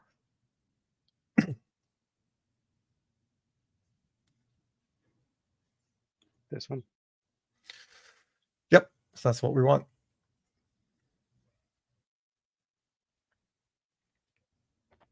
So I think that's what we want. Yep. So the out of band is saying, hey, just swap literally at this target and nothing else. In other words, keep so it's saying take this HTML and put it before the end of the list of children of this targeted item. I'm pretty sure. I guess we'll find out. Well, not for this test. This test is just going to show whether Yeah, they write HTML. Yeah. And yes, Anshul, we do test everything, or at least everything that we think is not completely 100% obvious, but more things than most people. Let's put it that way. And I can. No, HX is the prefix. Yep. Sorry. Go ahead. Oh, I was going to say for Anshul XYZ. What was I going to say? Yeah, it took me some moving towards testing almost everything, which is what we're doing. And I think part of it is like, well, how else do you know that it works? And a lot of times for me, when we've skipped testing something, like, oh, this is so obvious, this will work, and then it doesn't, then we don't know why. And then we're going back to writing the test anyways. The number of times I've been bit by, oh, it seems like this is obvious and it'll just work, and it doesn't have to be that high. It could be like 10% of the time. And but it's still enough to go, I'm just going to write tests all the time. Because writing tests, as you can see, doesn't take much time. Well, this one took time because it's Well, a new arena. But some tests are really easy. But I think the important thing is what took the time in writing this test. It wasn't writing those 4 lines of code. Right? Right. It was understanding what we wanted to do. Right. Which is something that I think is not recognized by folks who are not familiar with TDD. I think what lots of folks think TDD is somehow here's a bunch of stuff you need to do, here's specifications, write a bunch of tests, go do it. Or even if you do it one test at a time, that there's no thought involved, you just write stuff. It's like, no, actually what you do is figure out what it should do in clear enough terms that you could actually then codify that into a test. Right. So like, for example, we spent a lot of time figuring out what this should actually be. Right. And I actually realized being really Ted. Yeah. and I got it wrong. The HX target should be ID. HX ID? No, just ID. Oh, really? Yeah. Ah. Because the way it works is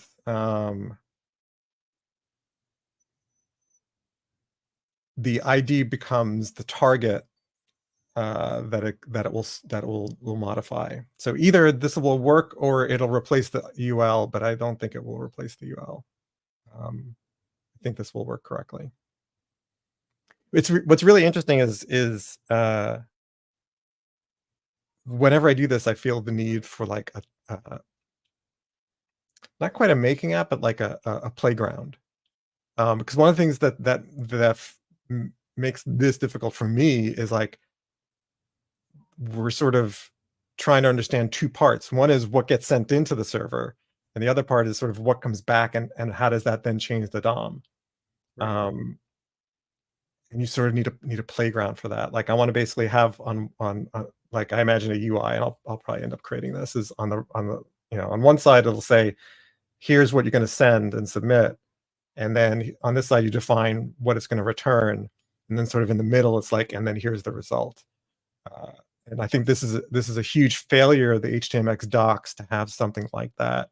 Is it makes it very difficult to understand which way is going, what is going which way, and what happens as a result. They have there's just a lot of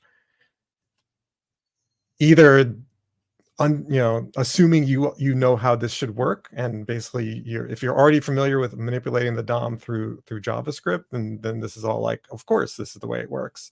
But for anybody coming from a different language, which actually is the target market for HTMX, there's still a lot of work to be done, in I think in terms of documenting it. Yeah, maybe they have the what is it, the cursive expertise. Yeah, definitely cursive expertise, cursive knowledge. Yeah.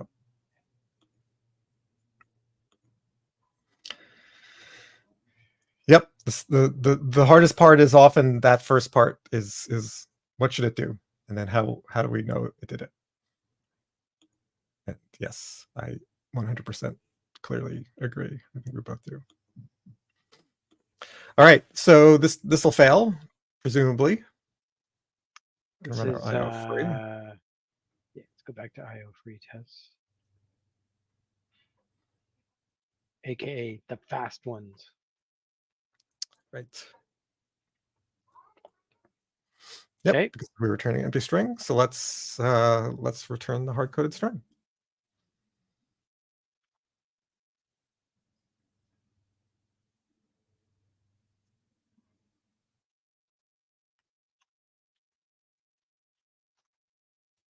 And rerun. Yep.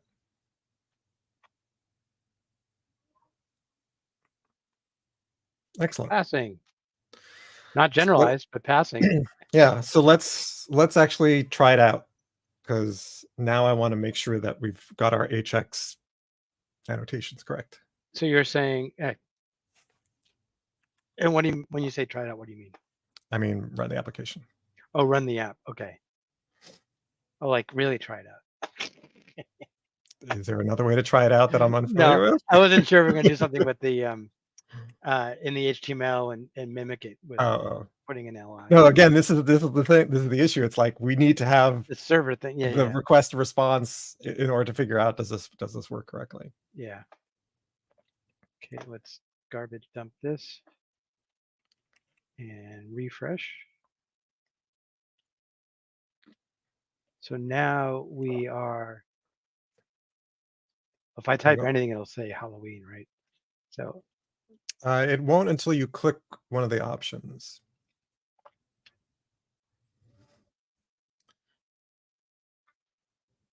right. Hey, that worked. Did. What happens if we do it again? Now the styling isn't happening. Yeah, the style. That's what I was. We lost the styling. How did we lose the styling? Does the swapping have something to do with? Can we go back to the browser? Yeah. What? Oh, sure. You want me to inspect? Yeah, so let's make it full screen, full width. Yep. Otherwise, it's going to be hard to inspect.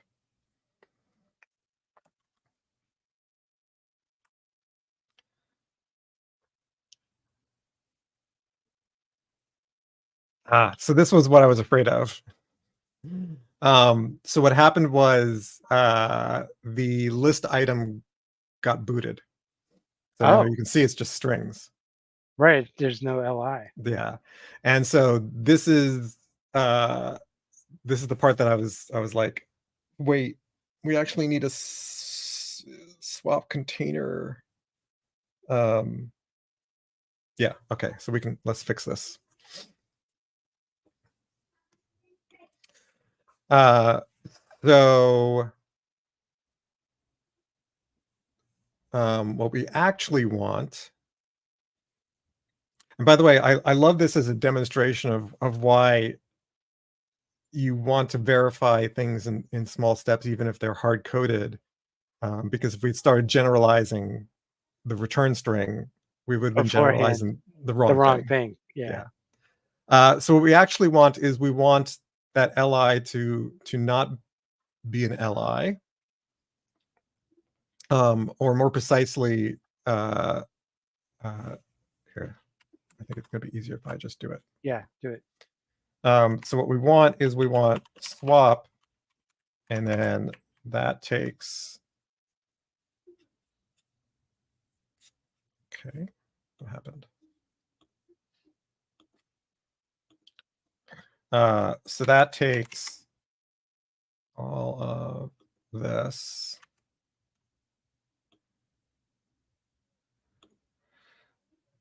So that has a swap, yep. And then we've got our li, and then we can close our swap.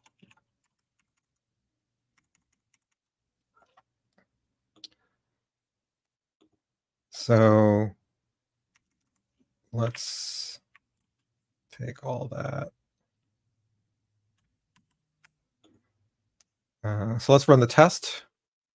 So that'll fail, and then we'll copy that into our Whoops, wrong test. Well, it ran just that test. Is that right? No, it didn't. HTML for. I've lost control. There we go.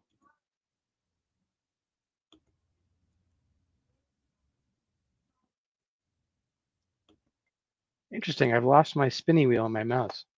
That stopped working. I got disconnected from Tuple, so we'll have to connect. Oh, okay. Let me connect you back now. Oh, it died on my side. Oh, Interesting. all right. Well, let's not worry about it right now. Okay. So basically, we want to make it pass. Yeah, let's make it pass, and then we'll test out the app again. Okay. So we want. So I wouldn't copy it this way because it's a text block. I would copy the text block from the test. Oh man, I'm so bummed the mouse wheel stopped working on my mouse. I do a lot of scrolling with the mouse wheel. That is very odd. Hello. There we go. So I'm going to grab, let's see, this is the. Why don't you close the test window? Yeah, that could be. And then we want the song theme searcher on the bottom. Whoa.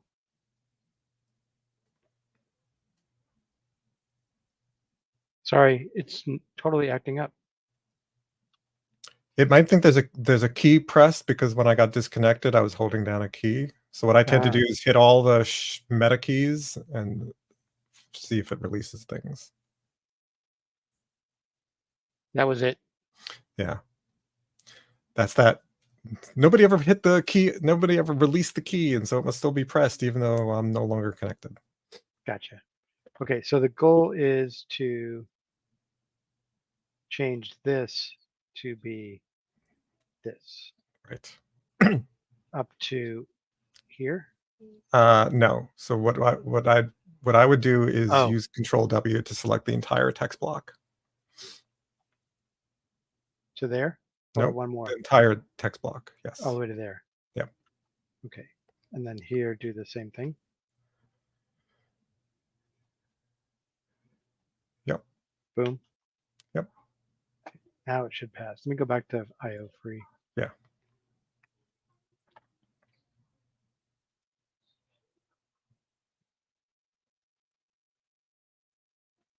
All right. And let's try the application again. Okay.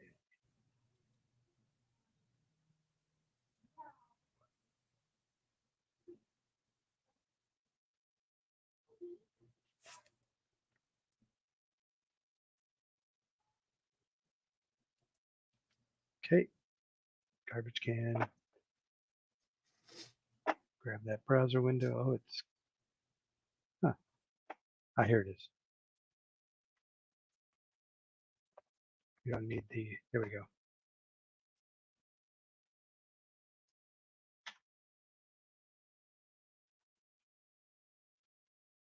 There we go.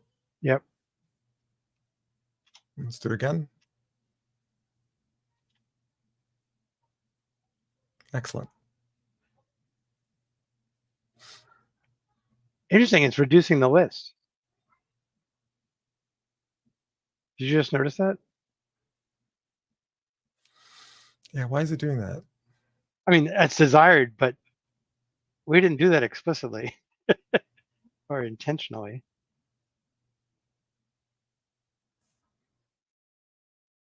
I'm confused why it's doing that. Yeah. Uh, Because this is the edit box.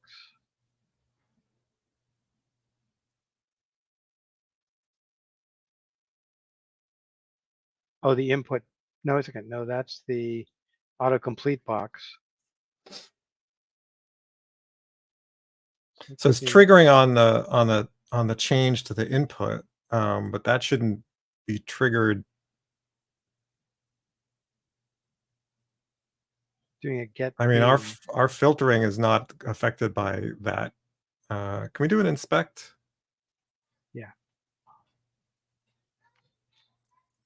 was already there. And can we see what's inside that div?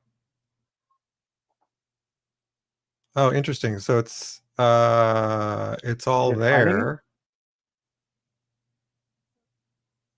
Oh, I know what it is. I know what it is. Yes. And this is another annoying thing that if you don't know, you don't know what's going on. So what's happening is the button is doing a post. And what HTMX does is it takes the result of the post and replaces it. Whatever comes back gets replaced. So every time you click the button, it's being replaced by an empty string. Oh. But why are we still seeing the non-empty string button in the div here? There's probably some interaction. Sorry, because notice that the first button has the word cats in it, but none of the other buttons do. The buttons are still there, but their content has been lost. The text that would be displayed is gone. Is gone. Because as I move it along, you can see it's actually moving. Yeah, the button's still there, but there's no longer a label on the button. Got it. Because what was inside the button tag got replaced with an empty string. So let's fix that.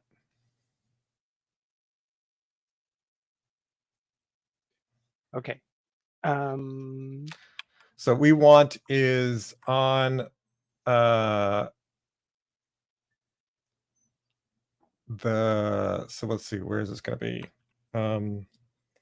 This is going to be on what's returned. No, it's going to be on the thing containing the posts.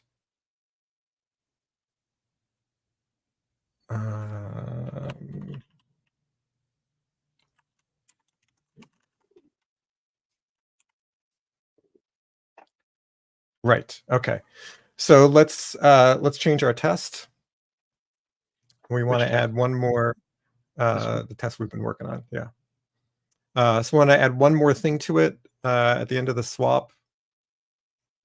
After the swap, you mean? Sorry, the swap tag is open, the open swap tag. What we want is, so no, at the open swap tag. Oh, so I see. Still within it. Yeah. So we want to add hx dash swap equals none. Within quotes. Though. Within quotes. So what this says is don't swap the result. I think that's what we want. Okay. Let's try it. Oh, the test is going to fail. Sorry, let's actually put it in the production code and then we'll try it.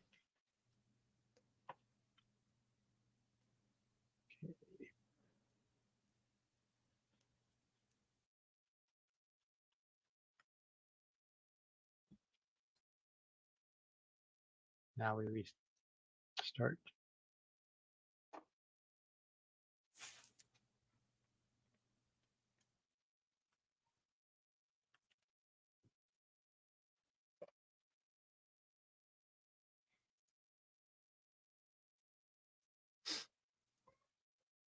Okay.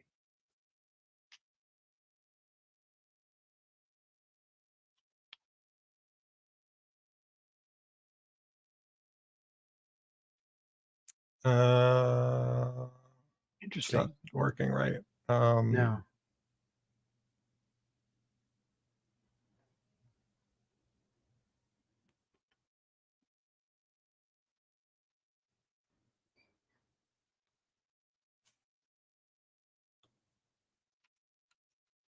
Did we blow blast our break? I think we did.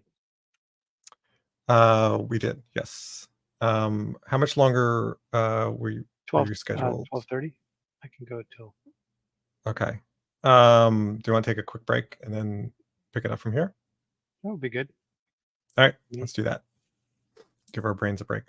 Yeah. All right, we'll see you after coffee break.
All right, and as a reminder, folks, in addition to the book club, we've got the Discord where we discuss things like we do on stream and have further conversations about things we do on the stream. And so, best way to get involved is go to the Discord. So go to ted.dev/discord.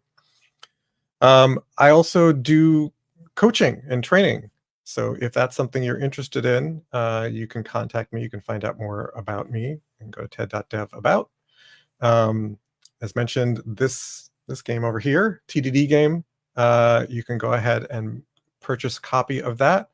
On my solo streams, I've been working on the online version of this game, and so if you purchase the physical copy at tdd.cards, you'll get early access to the online version. And now back to coding. So we All were right. trying to figure out what. Yeah, so we got the HX swap none on the wrong thing. So let's fix that. So let's take it out of our test and production code.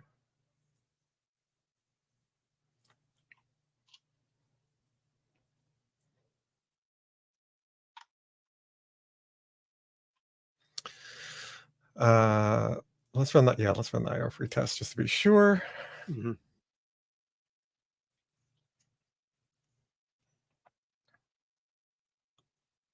Yep, all good.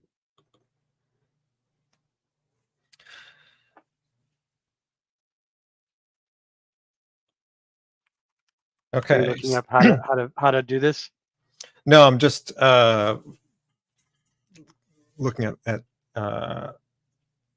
making sure that I was going to put this in the right place. So what we want is in the HTML, the time leaf template. So let's go to that. Oh, the HTML file. Got it. And on the unordered list here, no, it's the buttons that are the problem. So we want to go to the autocomplete box there. This one? Yes.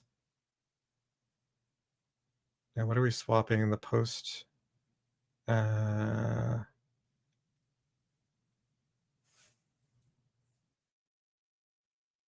it's the button that's the problem. Sorry. Let's go back to the song theme searcher. Actually, it might even be the HTML transformer. Let's go to the HTML transformer. Yeah. Okay. So what's happening is the post is being initiated here from the button. And so what post says is whatever I get back from the call, I'm going to replace inside the element that I'm in. So button says post, whatever I get back becomes the content of itself. We don't want that. So let's go to our test. Actually, let's just do this before we add it to the test. So right before name in that line, do hx dash swap equals none. And let's rerun the app and try it out. And if that works, then we'll test drive it.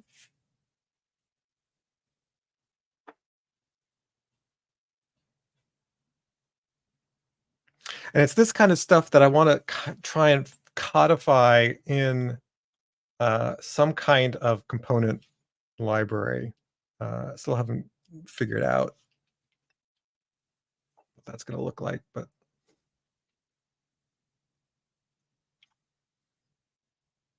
So now press on 1. yeah. There we go. Yeah, it's no longer filtering. Okay, awesome.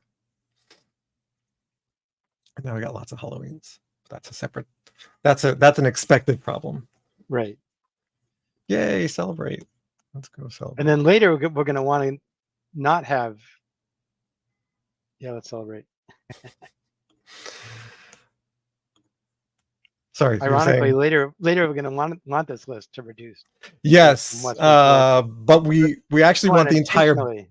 But also we want the entire button to disappear, not just the text on the button, because the button was still there. It's just its text label disappeared. Was disappearing. Yeah. Yeah. Which we saw from the inspection. So let's go fix our test, because right now our test is broken. This is sort of a weird sort of backwards. The opposite way of doing it. It's our production code is correct, and now we'll characterize it.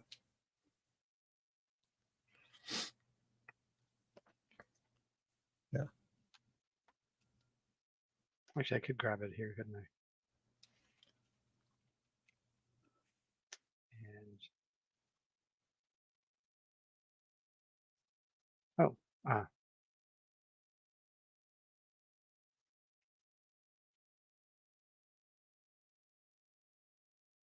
Right before name. Yeah.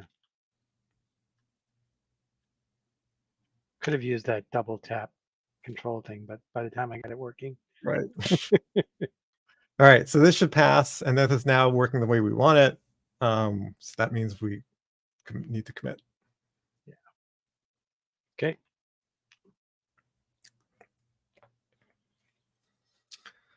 I think this is mostly about, yeah, it's basically the, we now display the selected theme.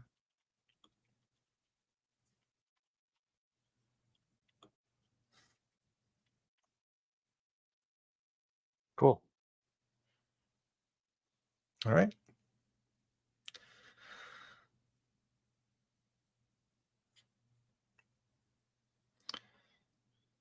What's Jira got for us?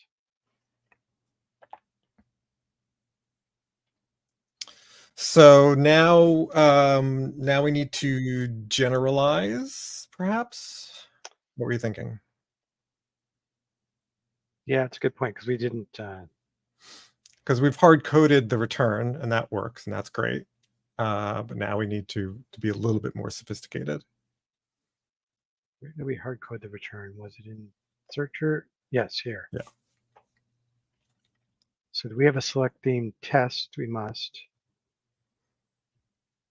That's this It's one. right there. Yeah. And yeah, we're only testing it for one. So if we changed it to New Year's, it would break. So let's change it to New Year's and have it break. We'll generalize that far, and then we'll do the many. Yeah. Don't run it yet because you haven't changed the 86. 86. Oh, right.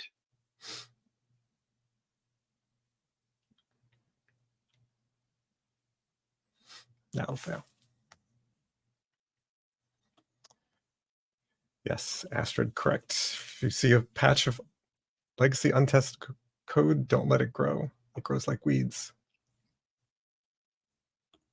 Hey, Suiji. Hey, Suiji. All right. Let's make the test pass. So would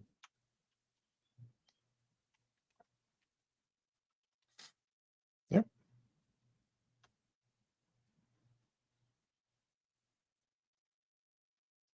Sweet. So now we've got the single. Woo! Yeah. Woo-hoo.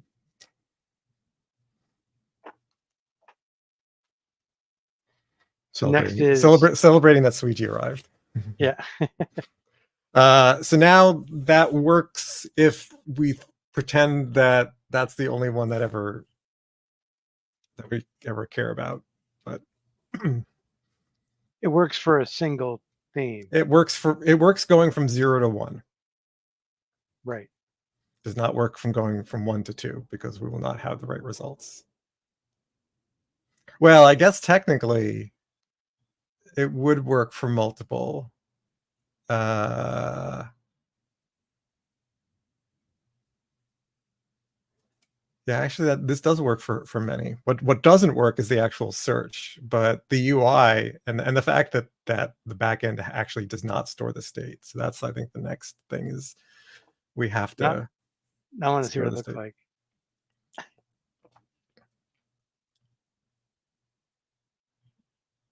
Because now, right, it should be showing what's clicked. Mm-hmm. Not always Halloween. Right. And you're right. It's showing. It's displaying multiple. Yes. The backend doesn't know all of them yet. The backend has no idea what you've done. Yeah. It has no memory of what we've done. Right. So is that the next thing we want to do? So the endpoint is sending HTML of selected theme. We're never selecting more. We're never generating HTML for more than one theme.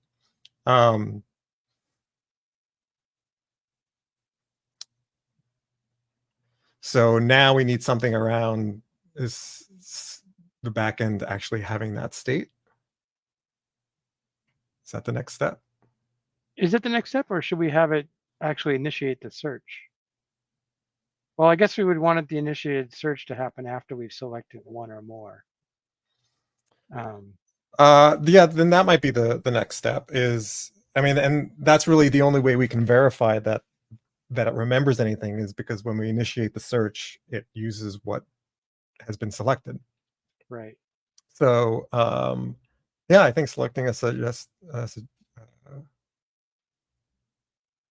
not sure what's, oh, it's not a suggestion button. It's selecting the search button. Right. Before, this is the old text. Yeah, so let's Right. change Before. So, suggestion to search. Yeah.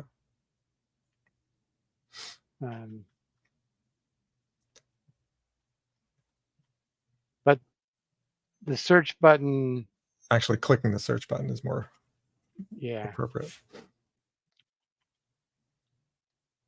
But on top of it, you can't click it until you've selected something. Or I guess you could, but I it's think a corner case to deal with. that's a UI thing. Meaning, if nothing's been selected, Meaning, don't enable the search button. yeah, exactly. I mean, we should do that, but I think we can do that after, Yeah. because that's the easier. That's somewhat easier.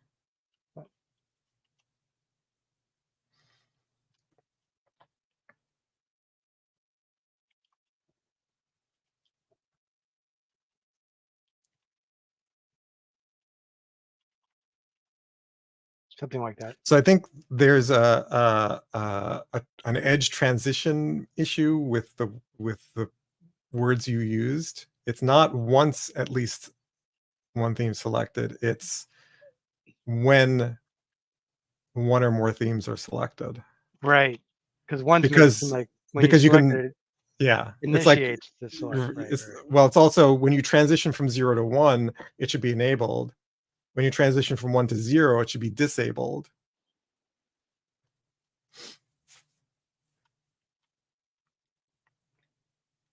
Is that now Yeah. correct? Enable when Yes. one theme, Yes. I guess, is selected.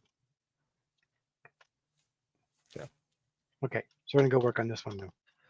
Yeah. It just says nothing selected could also mean all of themes. No. Because what does that mean? I mean, I guess you could, but right. But we don't want to just do a dated. we don't want to do that. Yeah.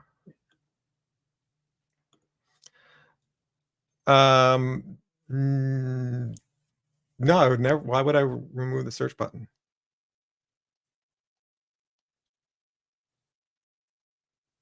So removing the search button would mean making the UI non-obvious. I think there's a certain set of folks who like, I want to remove things from the UI and make them implicit, like that you have to hit enter or know some magical incantation. I don't like that style. I like having explicit buttons and things. So All right. you're saying, so that mode would be something along the lines of, once you've selected these two, I hit the enter key and it does something. Is that what Yeah. they're? Yeah. Okay, that's a bit obscure. Yeah. I mean, enter should work, but there should also be a search button that's labeled search that works if you click on it. So the idea would be if you hit enter, it clicks the button. Yeah, it clicks the button because the default, Right. where the focus is Right.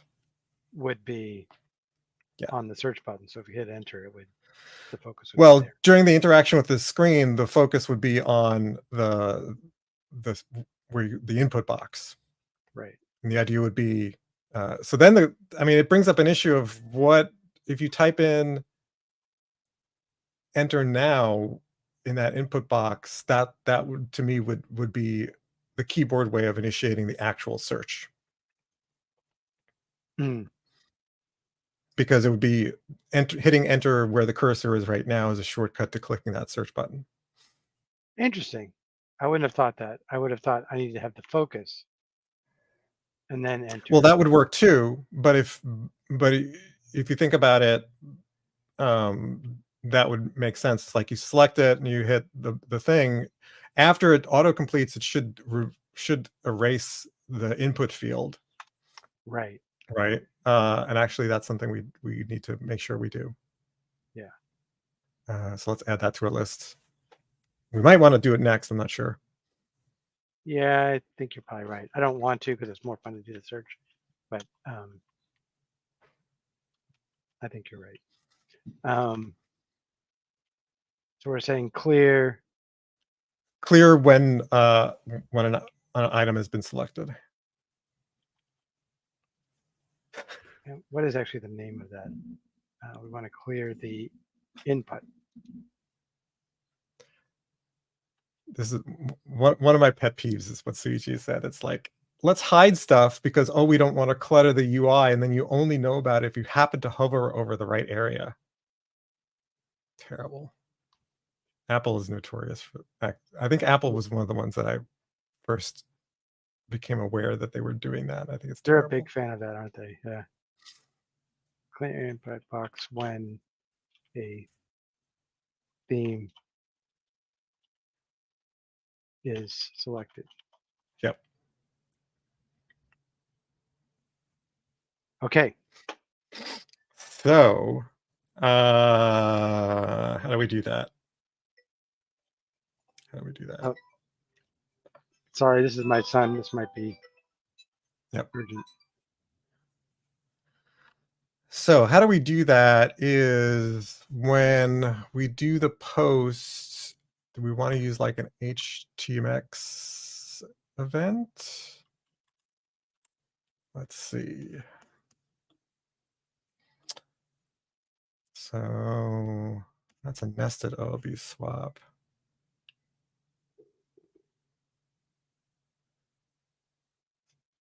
Do we want to do a swap?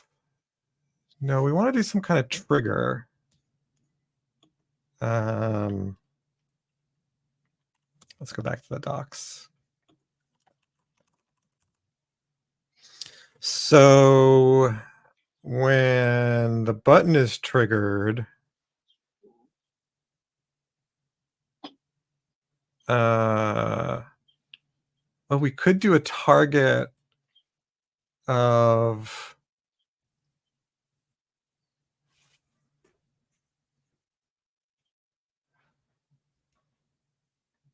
we could target the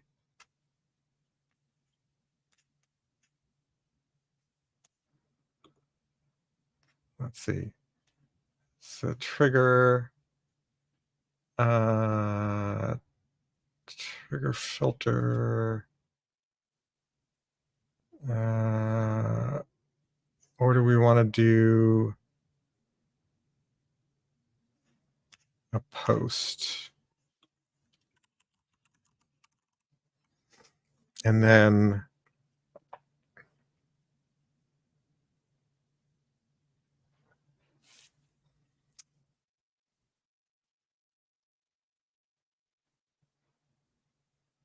I want to do sync. Feels like we want to do some kind of event. Oh, or we could just do a target.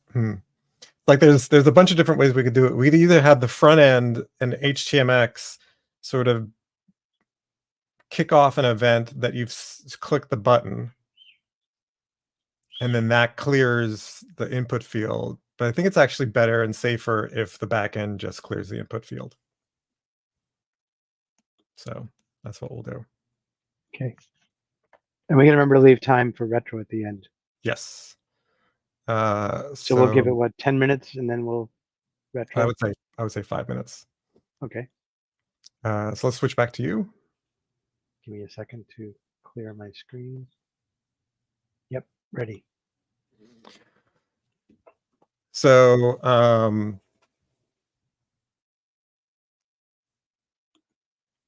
hey there, Darmu. So let's go look at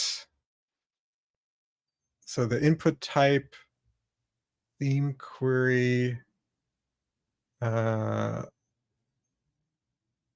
That's the name. We probably want to put an identifier there too. I mean, tells me you want the ID before name. Yeah.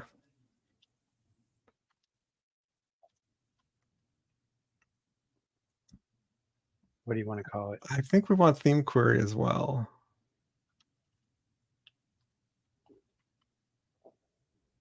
And thank you. That was bugging me. Yeah, me too.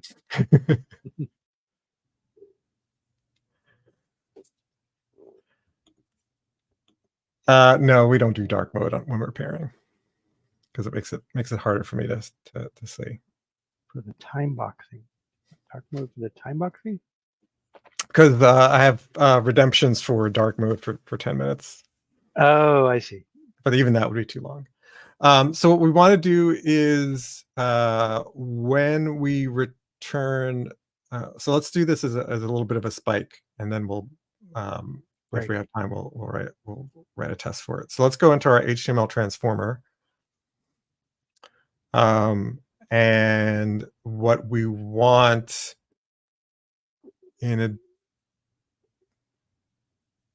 no, it's not this one. It's in the song theme searcher. When we respond with the swap. So we want to add another swap tag. Sorry, swap element. We can put it first. So I want to say HX swap OOB.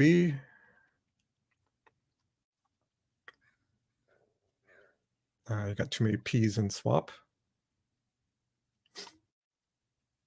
I just wanted to emphasize the swap. Yes, swap.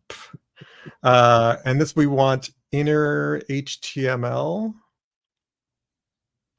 All lowercase? No, the HTML is all uppercase. Oh, really?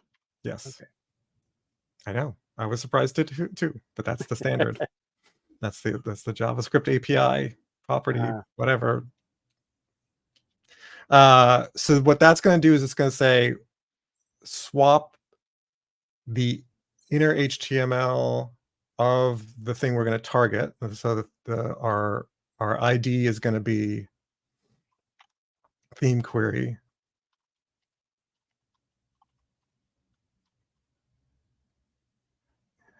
And yes, Astrid, it is case sensitive, which is a separate discussion. And I think that's it. So where do we close it? We'll close it right away on the same line. Can we do this? No, you can't do it self-closing. Huh.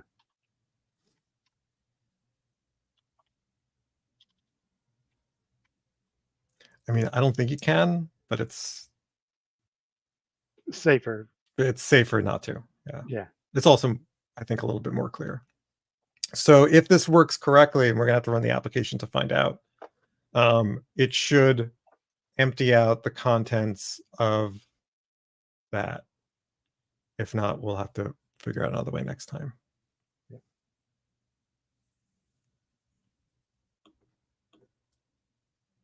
Okay. Run.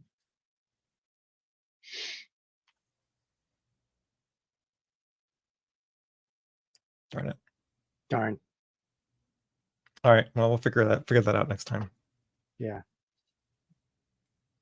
Let's do a commit so we can figure out where we're at right now. Yeah. Well, it doesn't work if you do it on a Chrome window. Okay. Can't imagine why. Yeah. So I think we're working on the clear input box when theme is selected feature.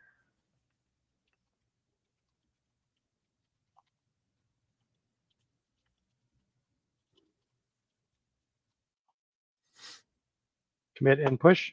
Yes. Okay. Yeah, we haven't run all tests in a little while. Well, they've been running every time we did a commit. Oh, that's true. So they've been clear. Yeah.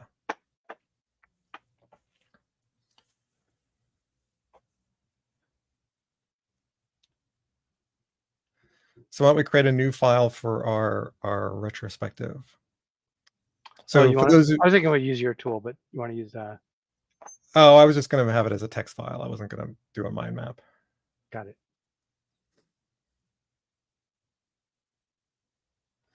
So for those of you who are who have not been watching my solo stream, one of the things I've started doing at the end of my streams is doing another take 10 minutes or so to do a little bit of a retrospective. Where do you keep them? Typically at root view? Yeah, at that level, basically at the level of the Jira.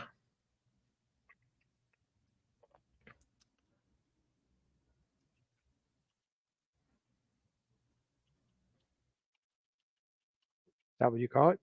Yep.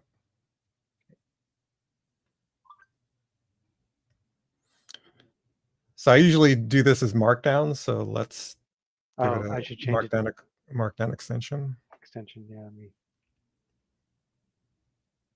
How do you change? Shift Oh, just F6. refactor. Yeah. Yeah, F6. Oh, Shift F6. Shift F6. I always get that one wrong. MD. Yep. So let's put today's date, so we know when this was from.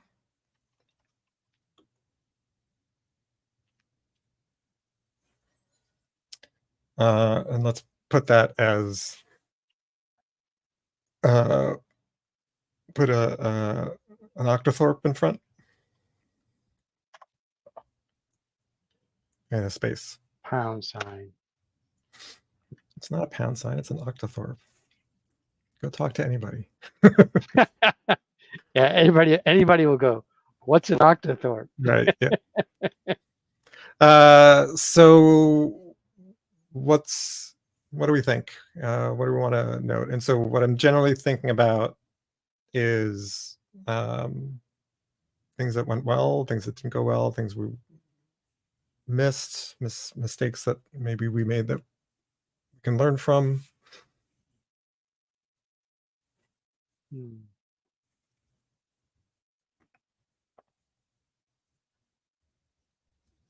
Learned we can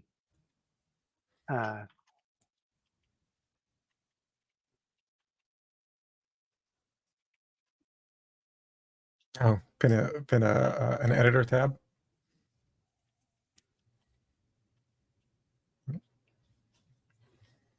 So when I do this as Markdown, I usually format it as like a bulleted list. So a blank line above that line, and then a star or an asterisk if you want to be technical. like that.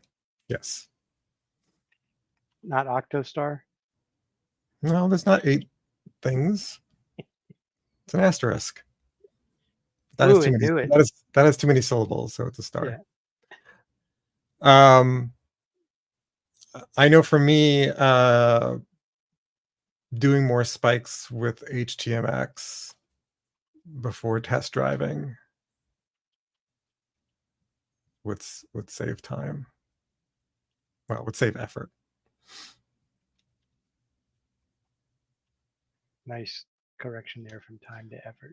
Would save wasted effort, or would reduce wasted effort, or something like that. Yeah. No point in test driving something that's wrong.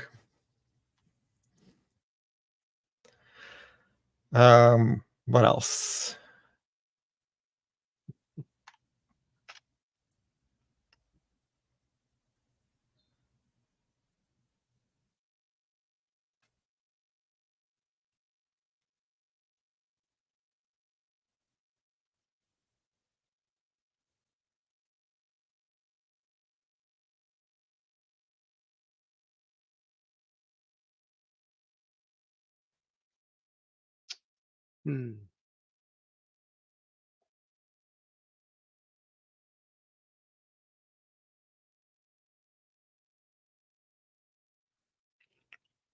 Yeah. Oh, So we I mean, did there's learn about the %1.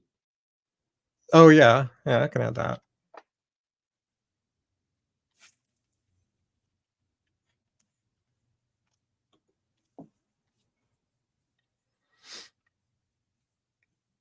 Not zero based. Yeah, but only for formatted.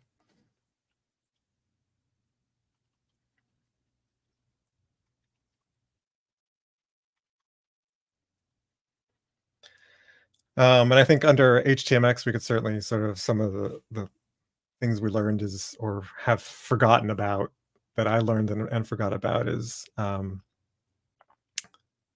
empty buttons, the empty button Oh, text because of the uh, HX post swap.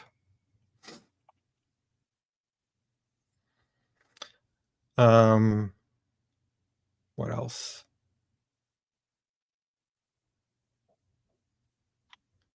What else did we struggle with? hmm.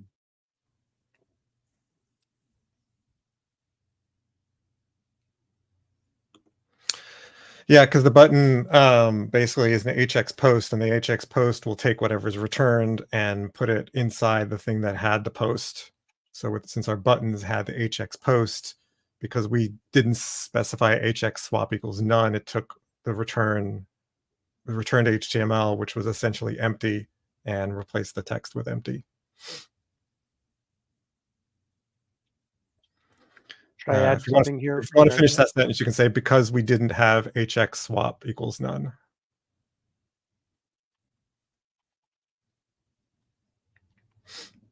Yeah.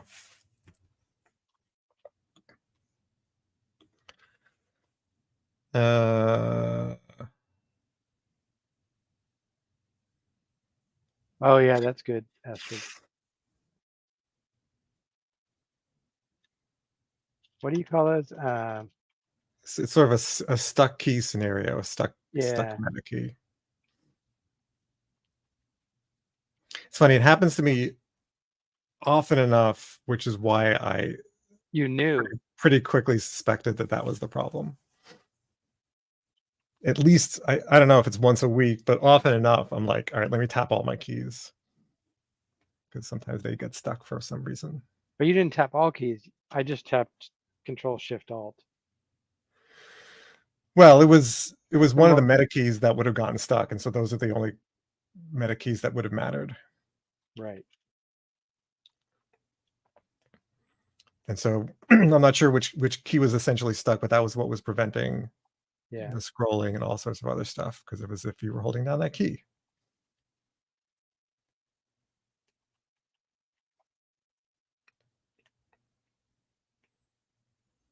Oh, darn it.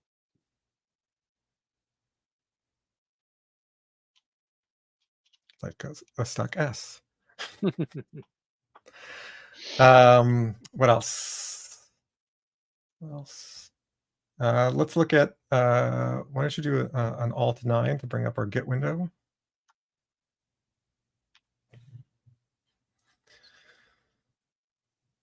So, oh yeah, so the autocomplete, the form when we were Oh, right. discovering the autocomplete post was inside the form, so it was submitting the rest of the form elements.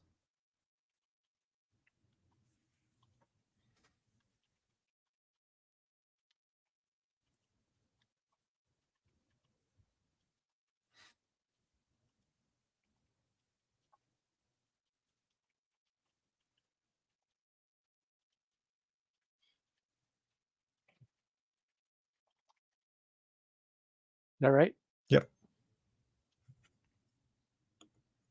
Yes, issues. For some reason, I have like a fat finger on the S key, and the number of times I enter a big pile of S's, like I'm not paying attention, right? And my Right. finger has gotten heavy, and the number of times I see a big line of S's on my screen is so frequent. Pretty funny. What else? Anything else? I think that's it.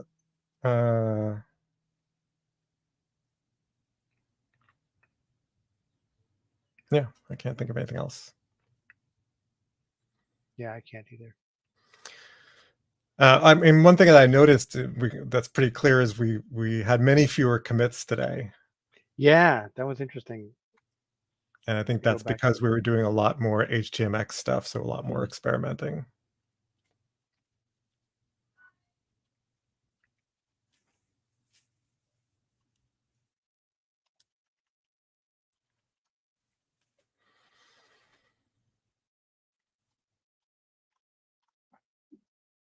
Yep, I think that's it.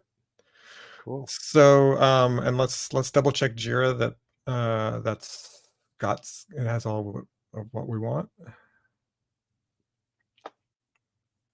So that's yeah. So we're still working on that.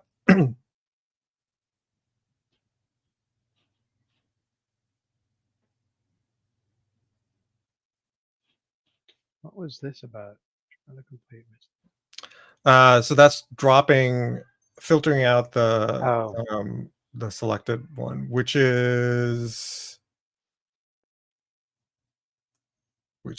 we could do before the actual search, or we could leave where it is. But I'd probably move it up at least one in terms of priority. I I don't don't know know if we why I want. started doing uppercase. Well, I always do uppercase. Yeah, I don't know why. I guess we've been doing a mix, or I guess it's mostly me Yeah, that's typing. Yeah, it's all you. all me, man. I will fix the casing later. Oh, that's Um, so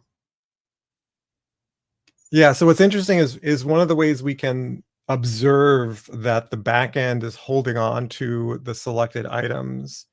One way is you do a search and see if the search is correct. But probably a more obvious way is filtering it out of the autocomplete, because the only way it could drop the ones you've already selected is if it knows which ones you've selected. now is it right? So I feel like we want to do that one before the search. Makes sense. And then this whole multiple is going to go away. Well, this part, Yeah, but we'll have to. We we still will have to still do have to the answer the group. question of what do we do. Right. So yeah, but let's swap 29 and 30. Oh, I As thought I long did. Oh, I moved it up. you Not you one. agreed, but you didn't then move it. I moved it too far, or not far enough. Yeah. Because see, this was on Right. 32. I just moved it up. Didn't move it up far enough. Okay. Now it's good, All right? right. I think that's it. Sweet. Totally. Let's commit Um, and checking in. push. Did we change code? Why is it? Because we were trying to fix it and we didn't. Oh, right. Although we did do some generalization, but we didn't fix the clearing of the input field. Right. So Just check actually, it I all think, as one big kaboom, well, or actually, I think we should back off of the change we made that had no effect so that would be in the song theme searcher. Basically, delete line 40. right. That didn't work. And now let's commit. Continue working on.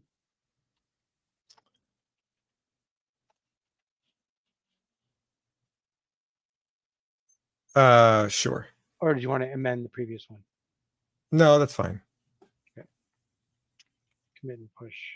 One test just failed, it said. Oh, that must have been from the previous commit and push.